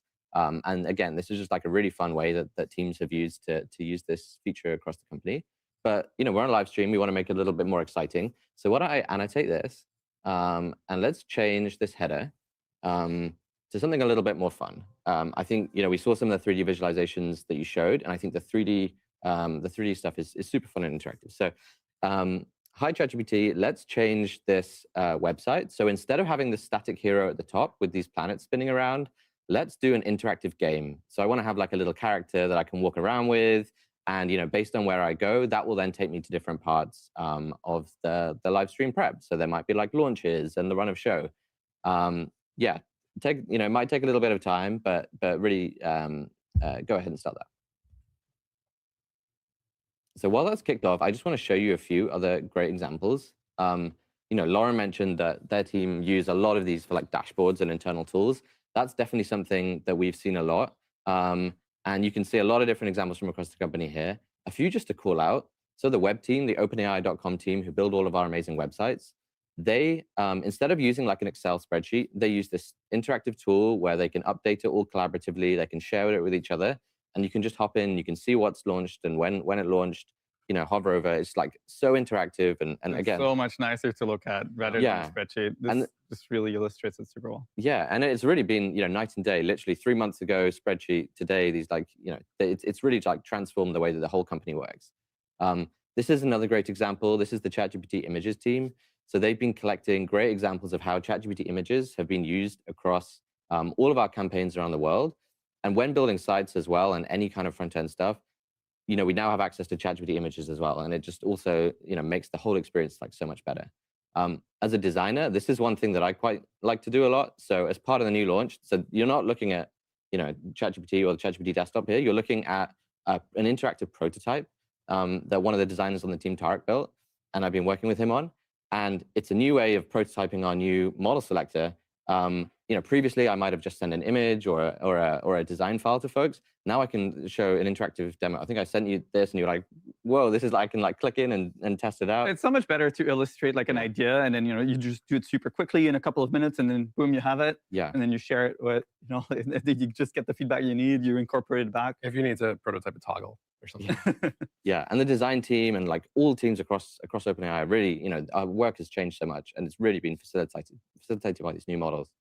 And this is finally a bit of a fun one. So, in the AI community, a good test of kind of how good a model is at front end is this this test where you kind of see if it can draw a pelican riding a tricycle in an SVG.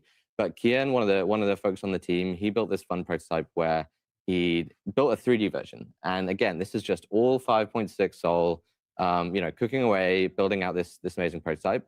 And the really cool thing about sites, they're collaborative, you can share them. And he shared this with people across the company and they've kind of added their own features. So, it can ride a pony, it can ride all sorts of crazy things. It can ride another pelican.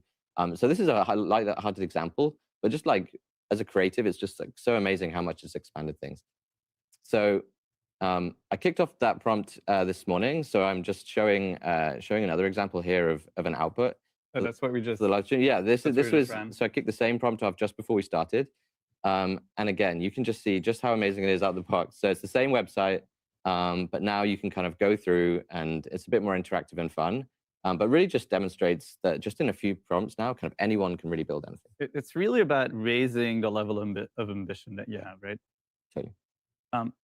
Thanks so much, Ed. Thanks so much, Andrew.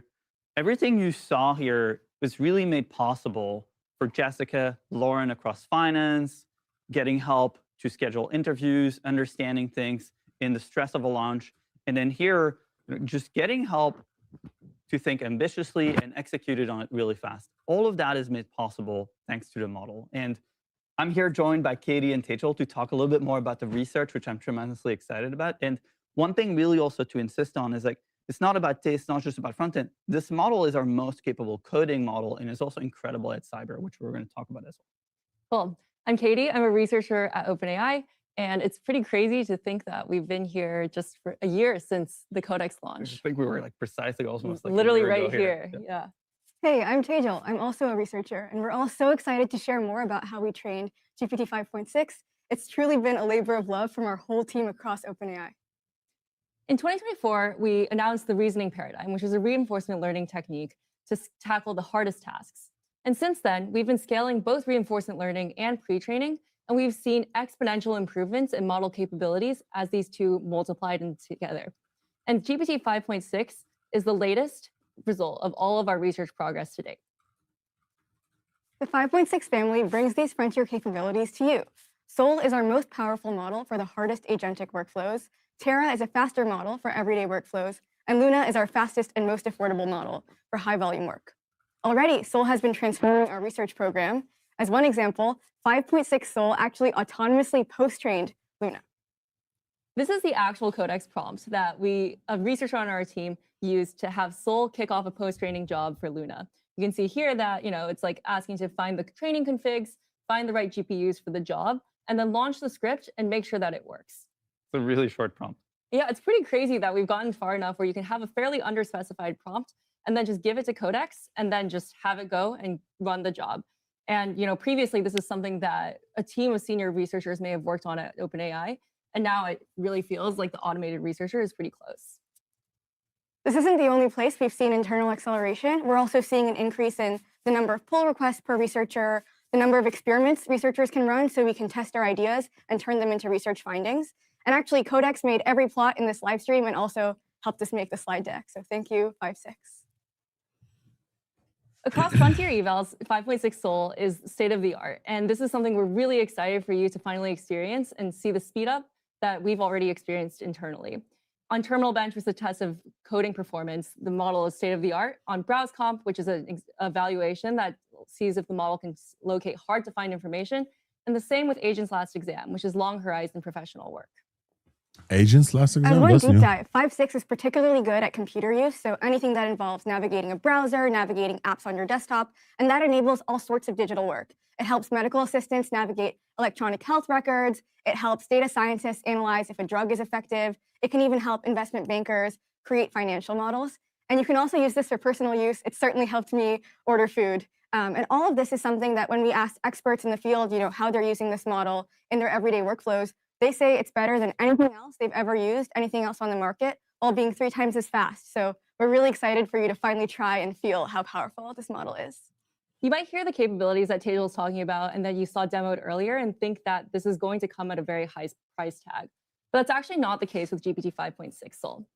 So token efficiency has been a huge focus of our research program for several years. And with every model, we want to bring more intelligence for every token.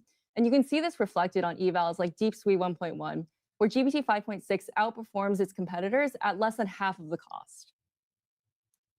But if you want the best intelligence money can buy, we're also announcing Ultra Mode, which unleashes a whole team of agents to do work for you.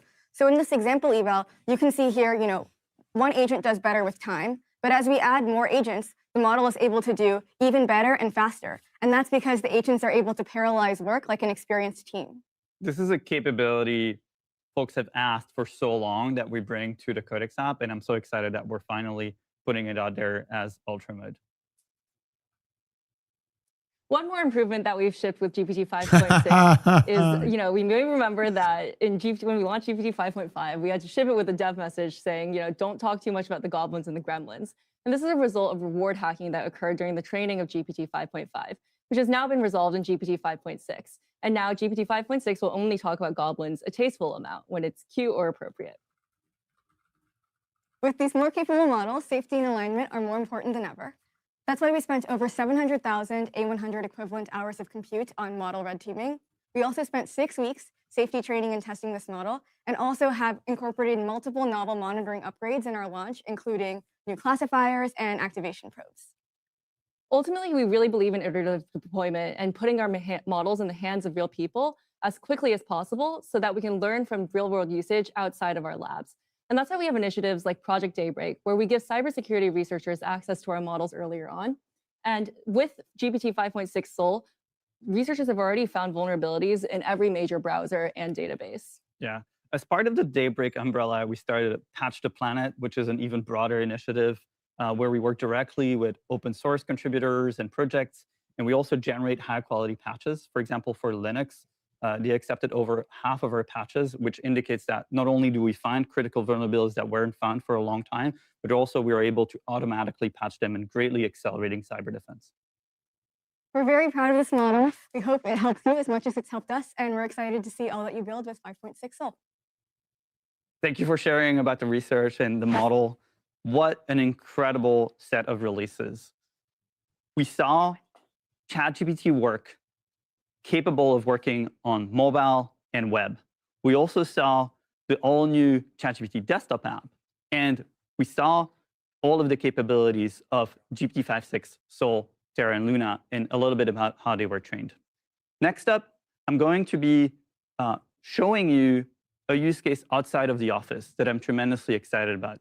Hiroki has been working with us for the last 6 months, and he's been using GPT 5.6 to really do something unexpected and help him take care of his farm. Let's have a look at his story. 今ブロッコリー畑にいるんだけど、畑の中でどこからどこまで作業したかが分からなくなるから、それを境界をデジタル上で分かるようにする仕組みを作りたいです。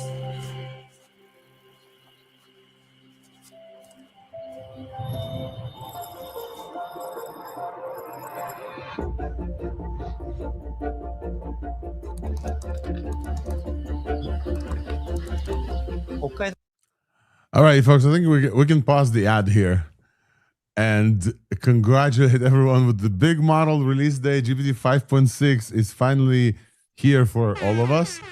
I didn't get access yet, but let's go. GPT 5.6, they dropped the model weights website and the card website, and obviously they have been testing this in the wild for, I think, over 2 months.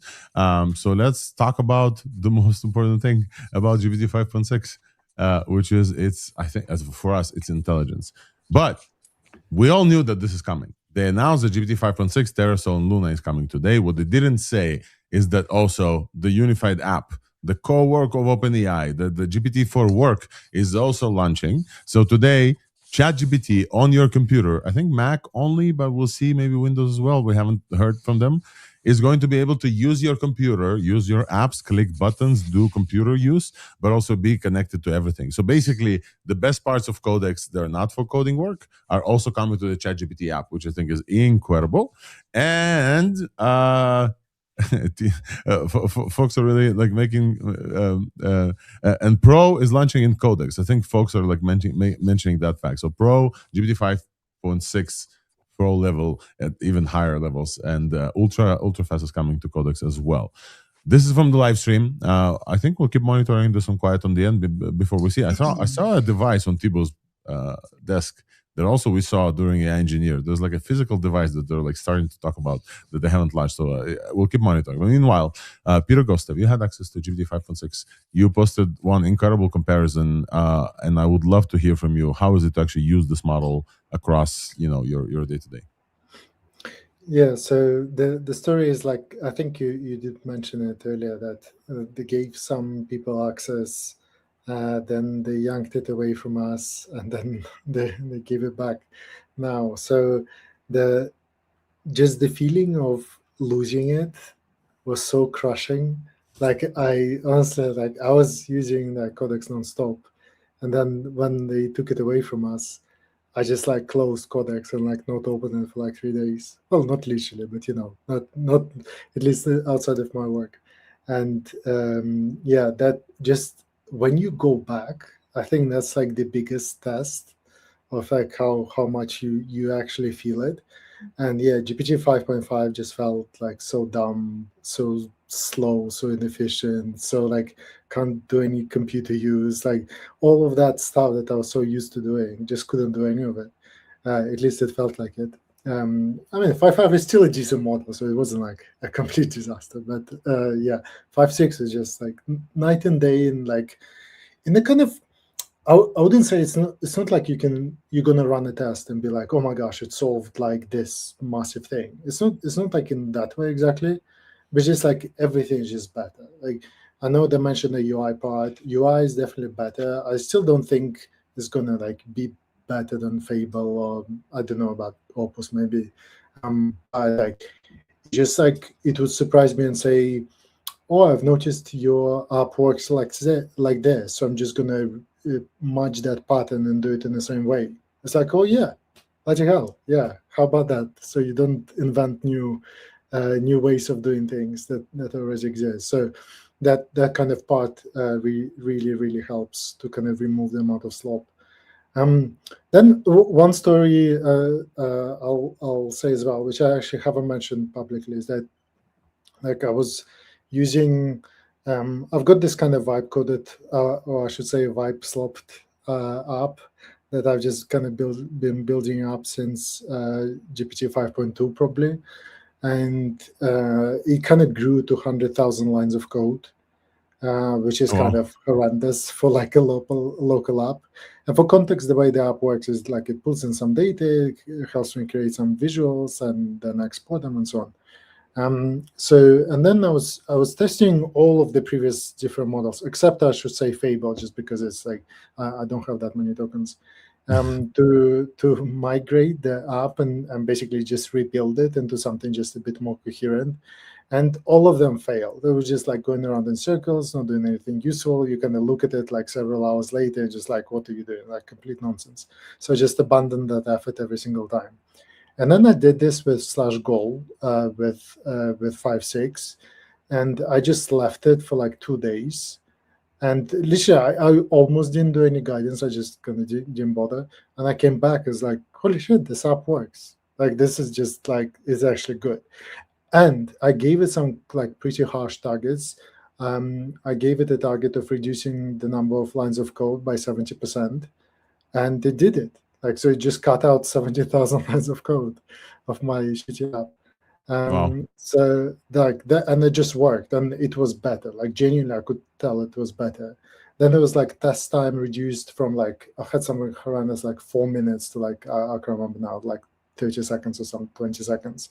So it's like all of these things so that it just hit. So yeah, it just, there's something about just the combination of different capabilities just made it like really nice model to use. That's incredible. The fact that you missed it, I think we had this feeling with Fable when Fable was taken away. Everyone's like, oh no. And I started thinking about this. I don't remember the feeling before. Maybe when Microsoft's AI was taken away from us. But this is pretty much it. And then Fable was taken away. And obviously, I didn't have access to GPT 5.6. So for Solterra and Luna, do you notice token reduction at all? They talked about like token effectiveness, essentially. And I really want to like mention that as well.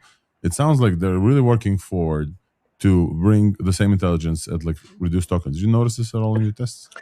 Yeah, it's good to see the data because it really felt, especially going back to 5.5, it just felt like, what are you doing? It's just like, why are you going on for minutes? Like doing what?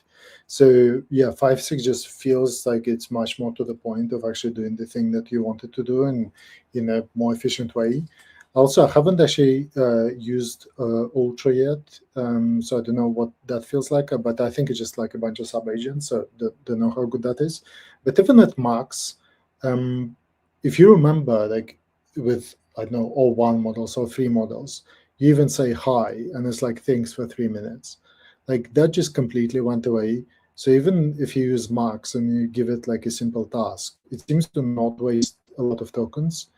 So yeah, I'm very pleased with that. And honestly, like I don't know whether it's my experience or everyone else's, but like using Fable was just like complete pain. Like it was running for so long. I know it's also like a big model, so it's slow, but so, and it's hard to vibe token efficiency, but like using 5.6 versus Fable, like speed wise, which is like night and day. So for Fable, I would just give it a task and just forget about it for 2 hours, it felt like, and come back to it later. But yeah, with 5.6, I think the kind of Anthropic or OpenAI is starting to switch places a little bit. But like it used to be, to remember, like Opus was like always just answers instantly, right? Now it's like Fable, Opus, Max, whatever, they just think for ages. And I think OpenAI is just, I wouldn't quite say it's not like instant, but like it's feeling a lot snappier now. But looking at this chart that they posted on the release, folks, we're looking at the official blog post of OpenAI's 5.6 launch. This is Agents Last Exam, which, by the way, I haven't heard. Like Humanity's Last Exam we heard about. Agents Last Exam is new to me, so it's great that it's here. And I like what we're seeing here is this beautiful distribution of the score, which is even on the lowest low, they get 44% on GPT 5.6 Soul, which is higher than Opus and higher than Fable. They're at 45 or so. But then you can see the amount of tokens is just very, very tiny. So for Soul, the output tokens to get the highest score here among like the starting points is 44%. 1.27 million tokens. Fable at the start is at 10 million. Like the only checkpoint of Fable that they've tested is 10 million. And you can see Opus go at the highest levels of effort level max to 22 million tokens. Soul gets a higher score with 1.27 million tokens. This is very impressive, and it looks like whatever like the OpenAI is like showing us, and probably speed as well. Somebody said that the codex just updated. Wolfram, do you have the update? Yeah, and now it's basically ChatGPT codex. You can even choose which icon you want. So the unification of the apps has just begun, basically. Oh no way! I can use Soul. Yes, the model is here. Oh no, Wait, Terra and Luna only. Wait a second, Soul is not here. Terra and Luna right now. You don't have Soul in Germany? I'm sure we will get it. So I think if I heard Thibaut, go ahead. Sorry. He's not there. LDJ, you wanna go ahead, folks. Somebody speak. Somebody speak. They said they were updating it over the next 24 hours, but did the limits reset? Not yet. I had a reset before. I got a reset just now. Yeah, Wolfram live on the show got a reset. But it could have been my own. I'm not sure if it was a general reset or if my by accident. Wolfram, can you confirm this? So I'm downloading the codex like release, and I'm gonna try to see if I can show this to you guys. But you confirm that we can now see the codex and ChatGPT is the same app? Yeah, it's happened both at work and on my personal computer. It's now called ChatGPT Codex. It's now called ChatGPT Codex. Yeah, just in about the pricing, it's the same price exactly. So like, just anyone curious. Do you have the actual numbers, Yam? Yeah, it's the same price as 5.5. 2.5 or so for 1 million input? I'm just looking at the price for 1 million token, $5 input and 0.5 for cached input. Output is just let me check the numbers before I tell you. But maybe I see the pro numbers. Let me just get back to you with the numbers. All right, go take a look at this. I have Soul. I have Soul at my home computer, but at work I don't have it. So maybe our company still has to enable the bigger model. I don't know what is going on there. But what we're hearing is though, so it's and Peter, maybe you confirm this. This is not Fable level for some reasons. I want your comparison that you posted about the Wise Owl. Could you talk about that a little bit? Because we do have access to like two beautiful, incredible like models that you can rely upon, and once taken away, you're kind of like regretful. This is new. This is the new tier of models, of Mythos level models. Would you say that 5.6 Soul, at least for your perception, is like Mythos level? And also, how would you compare them? Yeah. So I kind of put this comparison where I called Fable Wise Owl and 5.6 Rottweiler, who will like get a problem and not let it go until it's done. So and that's why kind of when I was thinking about this, like which one is better, and I know like it's naturally to compare, like, oh, which one is better, and I think we're used to basically models kind of being kind of similar, and then them just being like, oh, which one is better. And I think, I don't know, if you look at Spark versus Grok versus, I don't know, GLM, I think they're kind of on similar dimensions. You can compare them more directly.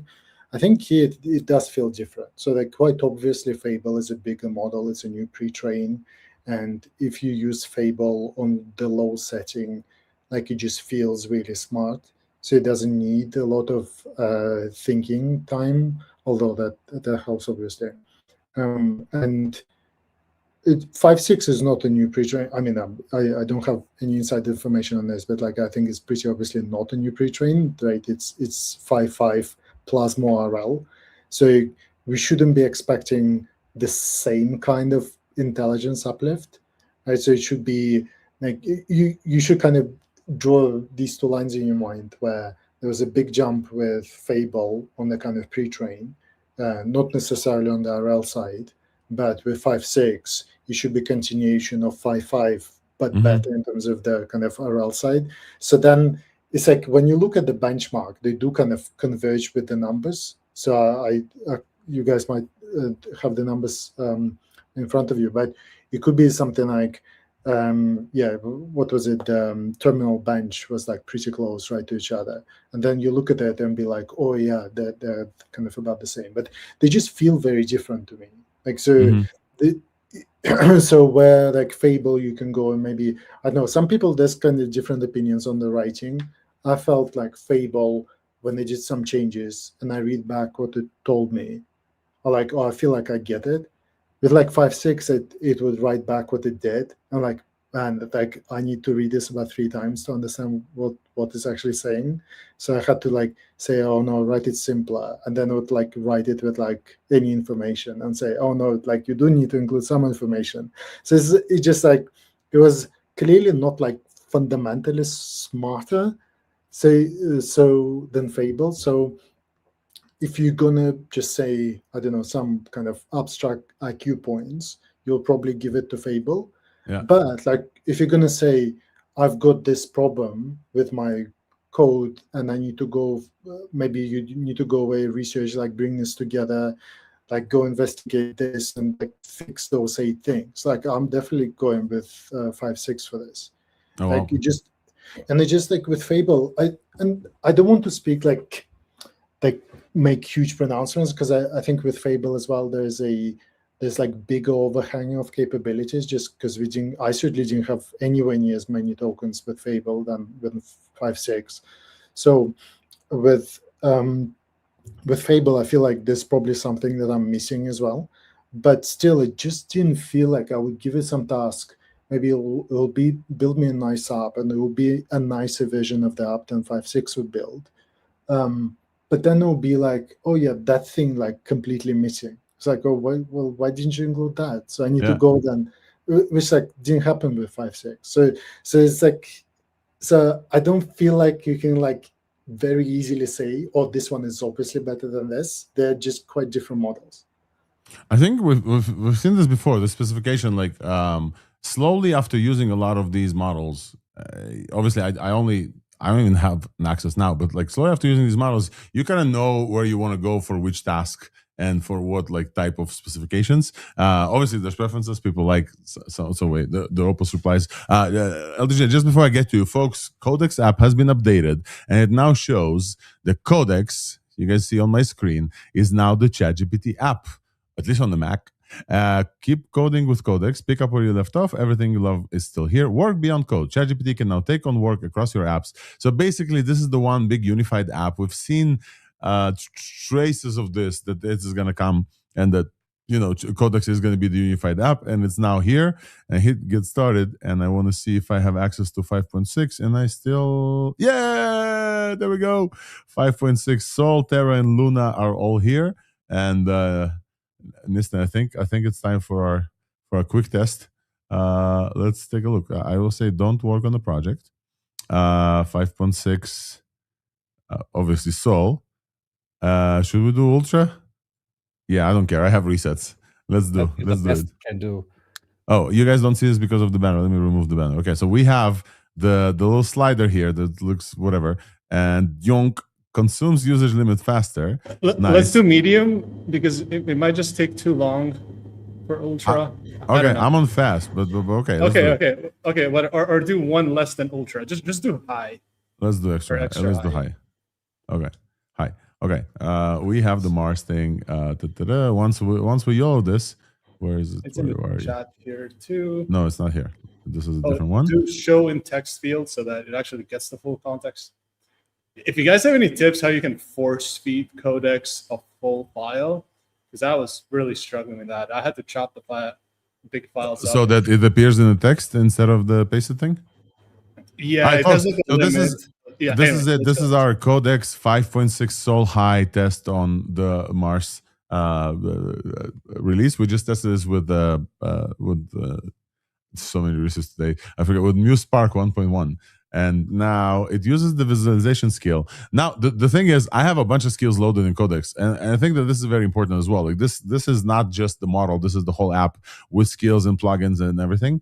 So I do have like taste skills that they may decide to use. It says, I'm using the visualization skill to shape this as a real interactive simulator in a browser skill to test the finished 3GS experience. I'll first lock down the Mars Months physics from authoritative sources and then verify the game in one pass. So it does say that it's going to go to the web. LDJ, you wanna comment on this? Go ahead. Or anything else you want to add while this runs? Yeah, I actually wanted to add over in the announcement page where they actually released some more benchmarks than the initial 5.6 announcement from like a week or two ago. They actually showed in an agent's last exam, even Luna is outperforming Fable 5. And yeah, right here. So in output tokens, you see, so Luna is... So Luna is the blue one, this one? Yes, yeah. And even that is outperforming Fable 5, which that Fable 5 mark, if you go down a little bit with your mouse to the square, yeah, you see, and that's at effort level adaptive. If you scroll down more, they show Fable 5 at max effort and show that the OpenAI models are even beating Fable 5 at max effort. This is at coding agent index from artificial analysis. So let's look at tokens. Yeah, and then you see, this is at max effort, you see. At least Sol is outperforming as well as Terra, it looks like, by a little bit. Wow. I think I find it remarkable. All right. I find it remarkable that like we have this this level of capability. How about Hermes? Did Hermes update? Do we know? Like Codex updated, right? So we should be able to like plug this in. Peter, from your experience, do you play with all the models or just like did you just like a Sol Max? I didn't actually have access to any of the other ones. So oh, really? They gave Sol, only Sol, and not like Terra or Luna? Yeah. No, not to us, not to me anyway. All right, so folks, we're looking at the simulator. Meanwhile, I'm gonna go and see whether or not we now have access to the new models via the Codex kind of harness as well, to be able to play test with this. I'm excited. I'm excited. Like I'm okay. Like my Fable is maxed out, and I really want to see the GPT 5.6 like Sol high. I really want to do ultra stuff as well. Ultra. Yeah. You got access to Ultra on Codex CLI right now. Oh, nice. There was an update, yeah. They've been asked to copy this specific feature from Cloud Code for a while, and it spins up a bunch of agents and finishes the work supposedly be faster. And now actually a thing with Codex. Codex had the feature to use sub agents already, but it would only, there's a special prompt that it only does it if you instruct it to do so. So it wouldn't do it by itself. And if you go to maximum, I guess that will override this and use sub agents for sure. Let's look at the release notes. Meanwhile, while we're here, right? Because like you know, while this runs, we're not gonna sit here and wait for it. So let's look at more release notes. I just dropped the link in the StreamYard chat. Oh, never mind. You already have. Yeah, it's this one. Let's talk about design, folks. Like we definitely want to test this out, but like the examples they showed kind of look cool. I'm not gonna lie, they look pretty cool. We're not used to like very great design from Codex. Peter, you tested this on front end at all or not at all? Yeah, like no, I didn't do like 100 prompts and so on. I'm gonna do that later today. But what struck me is that like I don't feel like it was amazing at front end design. Like sometimes it would still come up with like sloppy elements. But you kind of, as with previous models, you kind of need to slightly kick it out of this kind of bad instincts. Yeah. So I think I totally believe it that the designers got great outputs because they probably just guided the model a little bit to like do good work. So my guess it could be that there might be a bit of a reaction that people try it and say, "Oh, it's bad at UI work," and I think bad is maybe slightly a wrong word. Maybe it's like its initial instincts are not necessarily the best. where like, I don't know, sometimes you take like GLM 5.2 model, its instincts are good, but maybe it's like doing something beyond that is not that good. So, well, I think he is the opposite. So my experience with it is that if you have like some existing app that you're working on and you want to like add more UI to it, I think it'll be like really excellent at that. Then if you've got some guidance that you want to give it or some examples, something like that, it will be excellent at that. But it could be if you just ask, build me like a landing page for this, it might do like this stupid bracket, like I've seen that. So like, I think you're hearing the point without even reading the blog post. They said the improvement is especially pronounced when following templates and reference decks. GPT 5.6 can infer a deck design system, layouts, typography, spacing, colors, recurring content, including rules embedded in the slide master, and apply these conventions consistently to new material. And this is the example. This is the... Oh no, we lost Alex. Alex is gone The age again. took over. Alex, we see your video, but not your sound. Yeah, it's Codex is replacing him right now. Did I crash completely and went out? Emoji. Yeah. Oh, luckily I have a... Yeah, Codex replaced it. It just put a South Park. Oh, I think you know what it is? Do you guys want to know what it is actually? I think it's the GPT 5.6 website that showed me too many like iframes. Like the second I started interacting with the 5.6 website, it just like died. So I don't know. Very, very optimized. But hey, we're still running. And listen, it's still running, and you were right to choose the lower one because it's new validation scripts. So Can I give you another anecdote? Because I see. Yes, please, please. I see you have a full access setting in Codex, and my recommendation, which OpenAI told me, is that you should use auto review, which I agree, or like approve for me, which I agree, and I will tell you why. I was getting Codex 5.6 to do some work where I like to do this once in a while, like take a paper and try to replicate it, or kind of maybe it's an older paper and you want to extend it, like something like that with the data that's accessible. And it's always never quite worked, so that's kind of an interesting frontier test. And I was doing the same thing, and I was getting it. I was basically telling it like, not good enough. Go like find more data, like do whatever it takes, kind of thing. And I had full access, and then just cold sweat pours on me when I see an email bounce back from like an academic where like an email didn't arrive. And then I check my sent emails, and this bastard sent emails to academics, like to like the authors of like the previous paper that I'm trying to replicate. And it said like, oh, I'm trying to replicate this paper. Could you like provide this data? Could you do this? And I realized, and I sent this to the OpenAI team, and they said, well, you did put full access. Oh, wow. Yeah, and you're kind of telling you to do anything that it takes. So like all the approve for me or auto review, whatever it's called, like it's a good setting. Like it doesn't bother you all that much, and it's not going to do something like a little bit full on like that. So yeah, apologies to the researchers who've I've unnecessarily bothered. I actually have a counterpoint to this, because if you use the auto review, another model is inspecting everything that is happening here, of course. So it costs you more tokens. So be aware of that. And I put specific rules in my AgentsMD as a rule of engagement, where it also says no outgoing communication without my acknowledgement and stuff like that. So there are other ways to do that as well. If you don't have these rules, you should not just give it full access. I don't have those rules. What I do have though is Codex that's showing you in picture. By the way, the little pet now showed up, and it like talks about like doing these stuff. I don't remember enabling this pet, so like welcome pet. But Nistan, you see the little like picture screen? The Mars simulation that already looks insane. And also, I don't remember this feature, folks. Like it shows me the computer use in picture. So it's like, oh, it's launching? Do you guys hear this awful sound, or is it just me? No sound? I don't hear it. I don't hear it. Okay, you're very...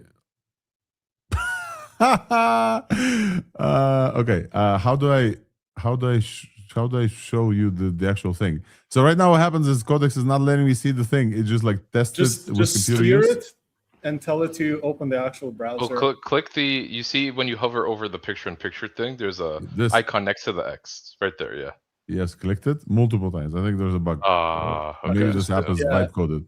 Just close it and steer it, and just tell it to open your browser and show it to you on your desktop. All right. Once the beach ball stops spinning. I'm just running. You can steer it. Like, you can prompt it there and just hit steer. Yeah, one of the best features about this, I don't know why, like Cloud Code doesn't have this, is the steer feature. I can literally send notifications, like messages in the middle. I will say though, it does is /BTW, but yeah, it's not quite there. No, so BTW is like a side chat. Something else, yeah. But you can choose in the settings if you want steering or if you want queuing, and you can press one of the modifier keys and there we go. Change to the other one. All right, listen, we have the app. Let me just take this into. Let me take this into another window. I'll show you guys like a full thing. It's gonna be loud. You guys see this? You won't hear the sound, so I'll mute because I don't want this mute. Okay. This is a very nice Mars. UI wise, this is less than what we've. Maybe zoom out a bit to see the whole UI. Just Command minus or. Okay. Oh, there we go. Yeah. That's nice. All right. Let's launch it. Yeah, that's fine. Let's launch. YOLO. Can you drag in and zoom in? Okay. All right. There's multiple modes. Yeah, that's not very accurate, but it's not bad. Interestingly, why didn't it make the same pill as Meta Muse? Yeah, it kind of looks the same. Listen, I think it launches it to the other side, no? Yeah, it's supposed to be kind of like that. Oh, yeah, actually, that's accurate. But it's at a faster speed, 70x speed. Okay, that's not bad. That's actually very good. Aside from the animation hiccup. Oh, this is great, actually. All right, we can zoom in. We can play around. Oh, this is very good. The model is deciding. It's still working, by the way. It's open now. Can I hide this little guy? Okay, that's really good. I'd say that's almost better than Fable at one shot. Okay, this is great, actually. And now it's completing the circle. Folks in the comments, what else do you want to see? Oh, somebody posted AGI 3 scores. LDJ, you want to talk about this?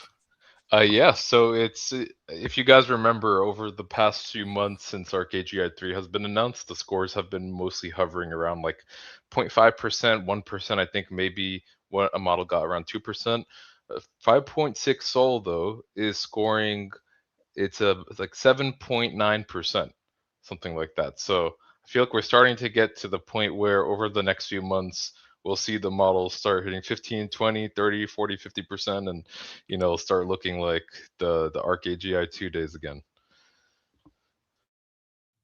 Yep, this seems like a big jump out of the previous ones. I don't think, is Fable on here on ArcAGI? Do you know? It's not on ArcAGI specifically because Anthropic has the policy that at least for the time being, Fable 5 requests will be stored. Then because of that, ArcAGI has refrained from using Fable because then that risks contamination if Anthropic is going to be storing all the requests and outputs. Right? So they require zero attention for even testing this. Exactly. Yes. All right, folks. So we have the where's the ChatGPT work thing? Is that now Codex? Like the thing that they showed off? I have ChatGPT Codex. Oh, there you go. Okay. Yeah. There it is. And so, also, folks. Yeah, I was going to say one last thing on the ArcAGI 3 thing. They said that 5.6 Sol was the first model that was able to fully complete even just one of the games. The first one on the new ArcAGI. Yes. Right. So we have chat. We have sites. Ooh, before you use sites, a few additional terms. You're responsible for your site. Your site collects personal data. OpenAI may remove sites. Okay, cool. So I don't have sites yet. Listen, can I put this on the site?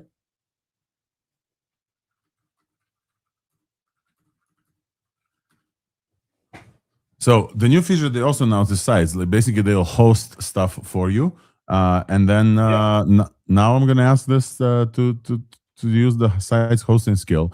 Which, by the way, I kept using a lot. Like always, I have a site that I deployed with Cloudflare that I built for my 40th birthday next week. By the way, Wolfram is going to run the show, folks. I'm going to be out in California, and I'll show you the site that Fable built for me if we have some time. We also need to talk about the image generation stuff, but we're all 2.5 hours in.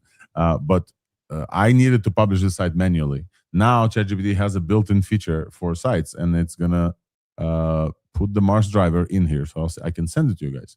Which is for the first time, because otherwise, everything else we've built was running on our computers. Listen, go ahead while this happens. Yeah, I was going to say this was more. This was more accurate in trying to make it like a game. So I really like that it showed the orbit around the planet. And no other model has just been able to one-shot that right away. And it did that correctly. I see the styling is a bit more vibe coded. I like the Meta Muse styling more, but damn, I think we might need a different test now. These are getting good.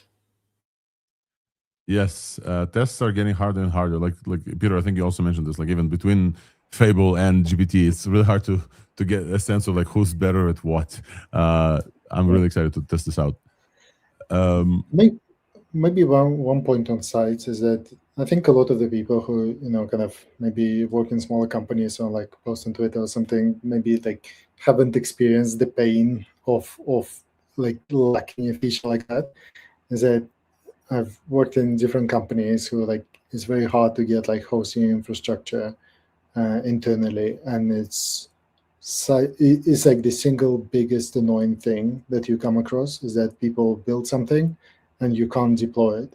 And deploying it means going to IT, going to engineering teams, they don't have time. So like someone in HR builds something, it's like lives on a laptop or nowhere. And it just kills so many projects. So something like sites, and I think that's why I would imagine probably like Replit and they definitely had features like that where you can deploy within their own team. I'm guessing Level, I'm not too sure, but this was, I think, was a big selling point for a lot of these kinds of services, that you can host something for your own team. So it's quite a big deal. I think it's still not like massively featured, so they'll need to hopefully just keep developing it. But yeah, it's a big deal for a lot of people who are maybe not that technical. Yeah, and I think that this is exactly the point for ChatGPT work. The deployment version, keep exact simulator just approved. Wrapping the build that's clean. This takes quite a while. I don't know why it's like designing. I expected it just like to host something, but we'll wait here until it hosts. But I think, sorry, Peter, you're correct. Like the folks who are non-technical didn't used to build as much software. And the folks who used to build software used to also know how to like host it. And now folks who are not technical, just by the nature of having access to ChatGPT codecs and code, they build things all the time, custom things, because the tools they have are not enough for the custom stuff. And so now they have a problem of how to share this and talking to IT, etc. And now they have access to like deploying this like with the click of a button. Although I would have, this is weirdly slow for me. It's done redesigns. Like I'm not sure like what's going on here. So I'm not like 100% on this, but my understanding is that sites is like pretty limited still. So it has to have certain like templates and maybe not literally templates, but like certain requirements. So I think it's probably like redoing your app to align with that. So that's my guess. But yeah, it is a little bit slow. It's using image generation for something, maybe for like a preview or something like this. The page is locked. I'm also using image generation workflow for one purpose, giving the deployed simulator a proper Mars theme social preview when the link is shared. Oh, that's pretty cool. That is pretty cool. Listen, we're gonna have a social media preview for your Mars simulator in a second, and I'll be able to share the site with everybody here to go and test out on their own. I will warn you though, you guys didn't hear this because I'm not sharing audio. Ooh, well, we know the GPT Image 2 is dope. Like we know this. This is clear to us. The GPT Image 2 is dope, but it made a nice driver for social preview, and now we're gonna have the site deployed. Hopefully in a second here. Just want to say, the I'm last on the thing same prompt at the first prompt alpha, like the prompt I always give it, like make the most amazing website ever. Like yeah, 15 minutes in, and I didn't touch it. Then it's doing stuff. I don't know what. I'm waiting. All right, we're gonna see. We're gonna see. the most amazing website ever. No skills, no like custom taste skills, nothing like this. Yeah, I'm just like a raw prompt in out Codex. of the box. Yeah, Codex CLI out of the box. Nothing custom. All right, the site is ready. I'm publishing it privately. We'll hand you the production link as soon as deployed. So all of this was not deployment. All of this was whatever global CSS layout. Like I think Peter, you're right. Like it has a specific like template-y thing that it needs to put your websites in. And I think the create site itself should be fast. Should we talk about computer use, which is significantly better? LDJ, I think we saw OS World and some other ones. OpenAI, GPT 5.6. Computer use is something that I'm super excited about. Stronger computer use and design judgment make Sol our most polished collaborator yet, helping you inspect, refine, and deliver ready-to-use results. Computer use. Where is the... Okay, let's look at this. Sol gets 62 at OS World, where GPT 5.5 got 47. This is a significant jump. This is a significant jump. So like it should be able to just do most of the stuff, which we like. The background computer use, I don't know why Anthropic didn't move there yet, but it's like incredible. Every time I ask Codex to do some stuff behind the scenes. The thing that we saw, by the way, did you guys see the little window in window? This shows computer use now, like in a little window, so you don't have to like go and like steal focus, which I really, really liked. And BenchCat, I don't know what BenchCat is. But browse comp is 90% versus 84. GPT Sol Ultra gets 92. It's the only one on browse comp that is better, but I don't know if I'm gonna run Ultra for clicking some buttons. Oh, do you guys notice this on the website? I thought only OpenAI is only comparing things to themselves, but you can literally scroll the table and see Mythos and Preview and Opus 4.8 here. I did not see that. This is like crazy. I like by mistake did this. Okay, so I literally thought that OpenAI is just comparing themselves to themselves and don't care about other ones. So OS World 2.0 on Sol is 62%. Cloud Opus is the only other score that we have is 54. Browse Comp is 90%, and Mythos 5 is 88, and Mythos Preview is 87. There's no Fable here, but Mythos is GPT 5.6 Sol beats Mythos on computer use, at least on this benchmark that we have. Where is our Codex site? It's taking. Should I publish publicly? But where is it? Do you guys? Oh, this is. I don't understand. The site is built, validated, saved. The private deployment isn't route valuable, so sites requires explicit approval before publishing. This is so weird. Yes, publish. So it deployed to sites, but it didn't give me a link because it says that the private sites don't have a link. So what's the purpose of the sites? Yeah, I think the way it probably works is that this is for Teams features, or like for business. So then it creates it within your domain. So now Nice. I think what it's saying is that if you want to go outside of your domain, then you need to say that. All right. I wonder if OpenAI like has the full infrastructure, or they partner with like a Vercel or a Cloudflare or somebody, but they didn't mention anybody. They would mention them, so it makes sense that now OpenAI is also a hosting provider, which is great. All right, can we get the site already, folks? It's 5 minutes we've been waiting for the site, and it's going to look exactly like this, just on not on localhost. What else? Self-improvement. I think they mentioned a lot that like Sol built the auto improvement for Luna or something like this, and there's no comparison here to other models. Yeah, so they said 5.6 Sol fully autonomously did the post training for 5.6 Luna, which is crazy, absolutely crazy. And we're looking forward for the era of like RSI basically, and it's been a while since Karpati put this out in the public with Auto Researcher, and it does seem like the new models are like catching up to that. So like very excited to see. Maybe I've got something to share as well on yes. the research side. So I'm no researcher, so take this as you will. But I've been trying different kind of research tasks, and by research I mean kind of maybe discovering new information or something. Not kind of searching online, but just kind of trying things out. And I have some tests which were successful and some that were not. So the one that was successful is that I came up with this idea that because it can use sub-agents, you can also set different models as to be sub-agents, where it could pick, for example, 5.6, 5.5, 5.4, I think 5.3 codecs and so on, and different reasoning levels. And what I was thinking is that maybe it could come up with a benchmark by itself autonomously, and then it could just keep testing this benchmark on different sub-agents. And then the criteria would be that it has to be like the difference between models has to be like pretty big. And I had this running. I did this about 5 times, and it ran between I think the shortest one was something like 6 hours, and like the longest one was like 2 days, where it just kept trying different ideas and kept iterating. And all of them were like pretty good. It's not the benchmarks that you and I would come up with and say, oh, like that's a kind of a nice benchmark. So kind of still felt a bit like paperclippy, like a bit more mechanical, but certainly got there. And then you test it externally. I need to like revisit them and remember what they're exactly. But if you test them externally, just without like on other models, they do work like meaningfully. And by the way, Fable just completely like did some nonsense for like 40 minutes and just like came back. He's like, here you go. It's like it doesn't make any sense. Yeah.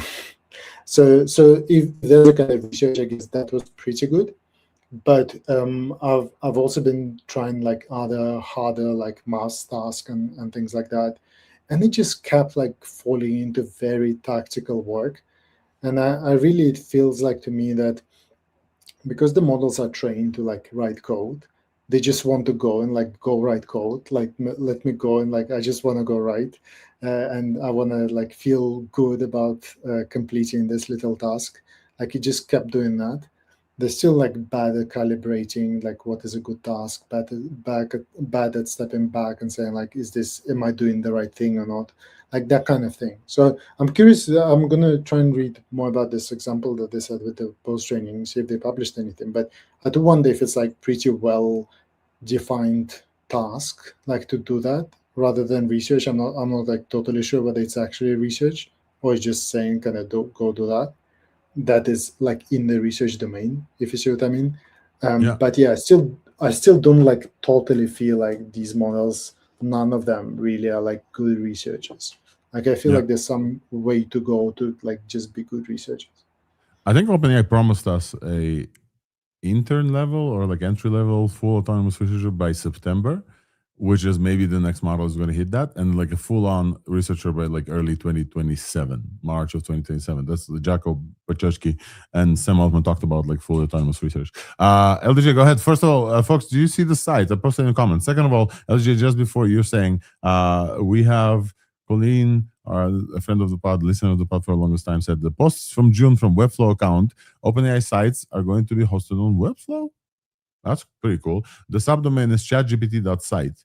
And yeah, LDJ, go ahead. Oh, 2028. Yeah, right.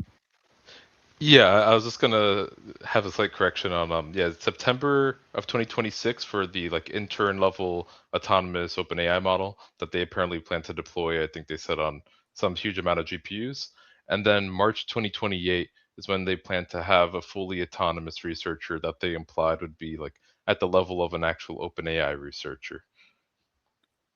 So not a year, like a year and something after. Yeah, I think like roughly 18 months, something like that. Yeah. Well, we're gonna wait for that, folks. We have Sol 5.6 everywhere, or switch to Hermes. I think everybody's like quiet because they want to go play with this. We had a wild week this week.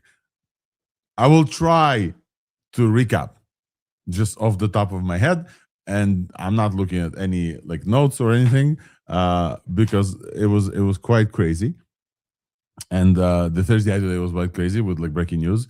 We'll start with obviously OpenAI is still winning the week, although a few contenders came after them this week. OpenAI announced that the new versions of GPT 5.6 Sol, Terra, and Luna, which talk about the different tiers of capability, are launching today. Not only did they launch today, they launched together with ChatGPT for Work, the unified app for ChatGPT that we told you about for such a long time is now finally here, and it's Codex. So once now you download Codex, it literally says ChatGPT Codex, and you can switch even the icon Wolfram said, and you can drop down, and I'll show you this where this happens. You can drop down and say, hey, this is Work or this is Codex for developers, and you can literally switch.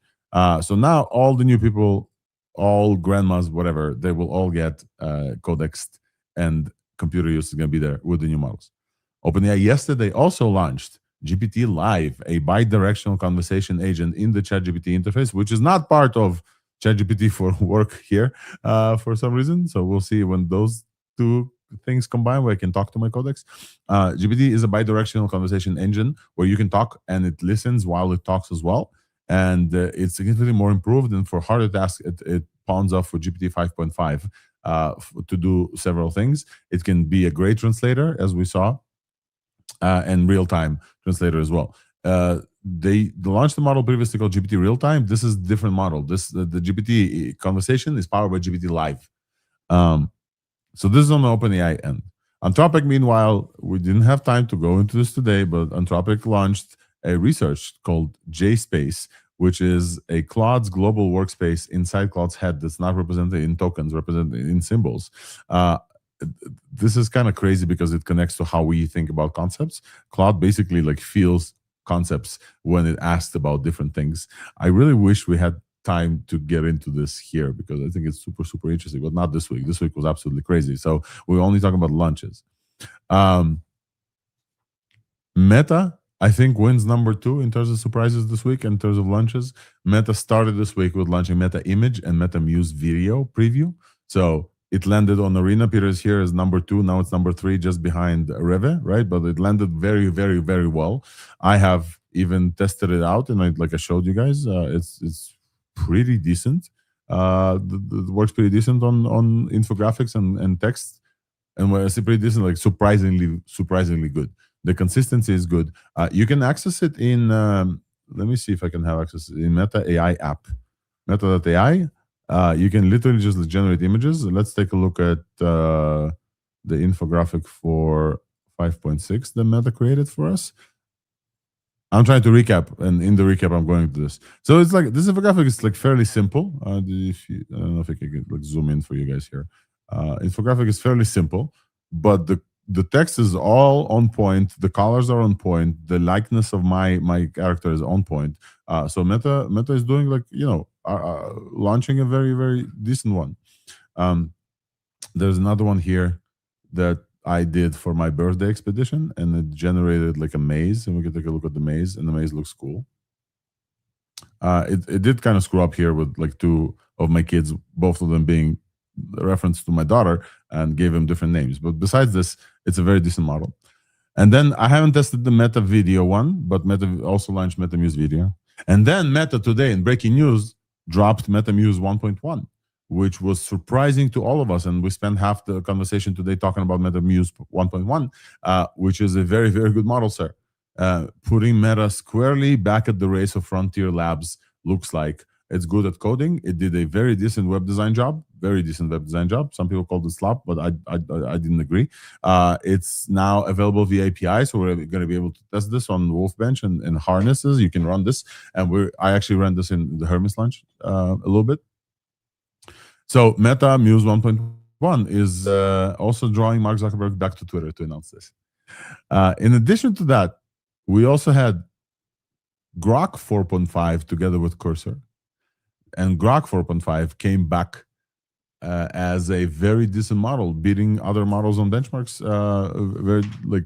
fairly impressively. It has very cheap pricing for $2 per 1 million tokens, runs at 800 tokens per second, 80 tokens per second, trained with Cursor on trillions of real agent interaction data, 1.5 trillion MOE, which fairly seems like small. So Grok also came up with a model this week. So we're now from a 3 lab race, we turned into 5 lab race in the span of a week. I say this again. In the span of a week, we went to sleep last week. We're like, okay, this is a 3 lab race between Anthropic, OpenAI, and Google. Now there's 5. Anthropic, and I'm going to try to name them based on the quality of lab that I can consider. I was like Anthropic, OpenAI in a very tight race for the front. It looks like Elon is like catching up with the amount of GPUs they have and the data from Codex. And then Google now is 4th. And Meta is coming up as 5th, and those rankings will change. Peter, I remember before you were Peter Gostev, you were Amoeba GPT, and you were posting these like incredible things. It looks like a horse race for labs based on arena rankings as well. I think your job is cut out for you with all these different labs and like launches as well. It would be very, very good to see the launches of these labs recently. This is not all. We also had Reve, a new update from Image Model that lands number 2 on Arena, just above Meta Muse. And we had Seedream from ByteDance, Seedream 5, which I tested, and it looks actually very decent. Very like maybe 4th.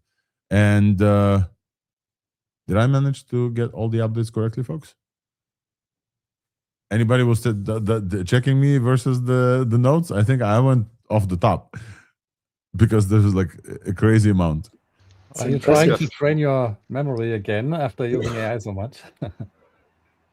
Did I miss anything? No, I think I got all of them. At least the important things you got, yeah. Yes, I missed the last one, which was like a tiny update. Cognition SWE 1.7, which runs on Cerebras at 1,000 tokens per second, was updated from the Cognition team. Folks, an insane week in AI. Acceleration-filled team here, wishing you a great soul testing. I'm gonna put my Meta glasses. Hopefully, Soul is gonna. Hopefully, Meta Muse 1.1 is just gonna appear there. But definitely enjoy Soul, Terra, and Luna. These are like the best models of coding that you can get, especially now that Fable. You all are probably like fabled out. Enjoy them everywhere. Codex is unlike.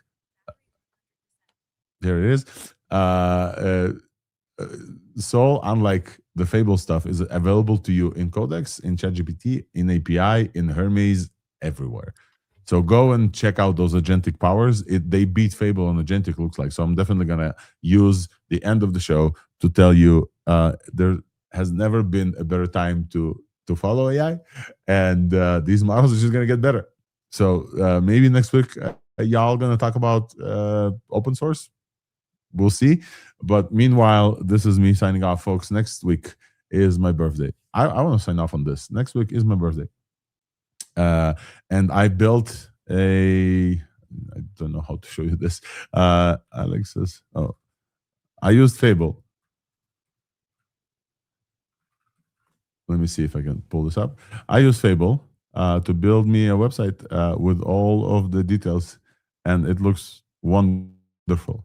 And then we were going to California with kids, and within the 30-foot RV. And the reason I'm telling you this is because I used it as an opportunity to test out as much as possible from image generation, and also kind of like what Fable can do.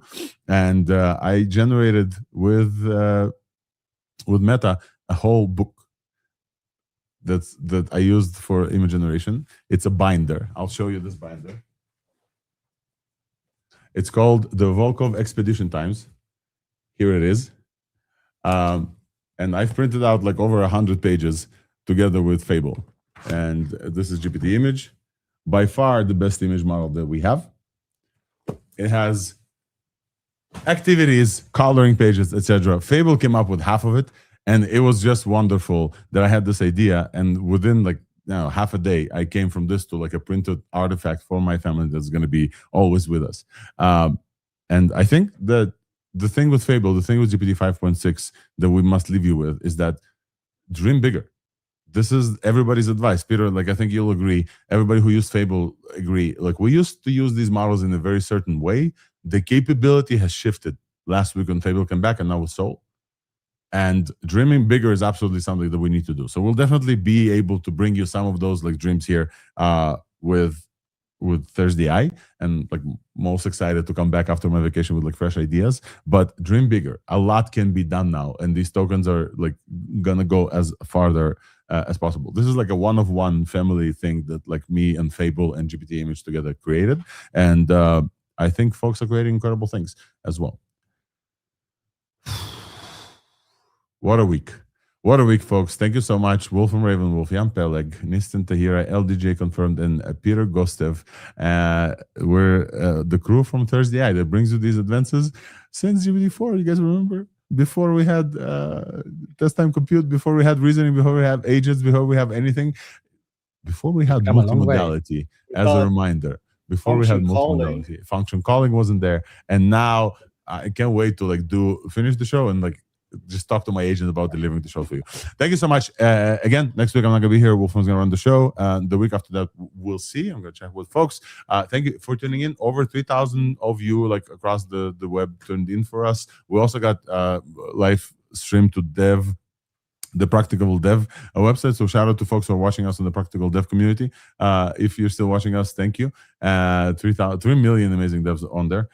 We'll tune in please next week. If you missed any part of the show, as always, Thursday with the great help of agents getting turned into the podcast and newsletter on thursdai.news. Please subscribe and give us a 5-star wherever you listen to the show if you found this show enjoyable, valuable, entertaining, and most of all, opening up hope and positivity about AI. Thank you so much, everyone. We'll see you next week. Bye-bye. See you and have a nice vacation next week, Alex. Thank you. Bye, guys.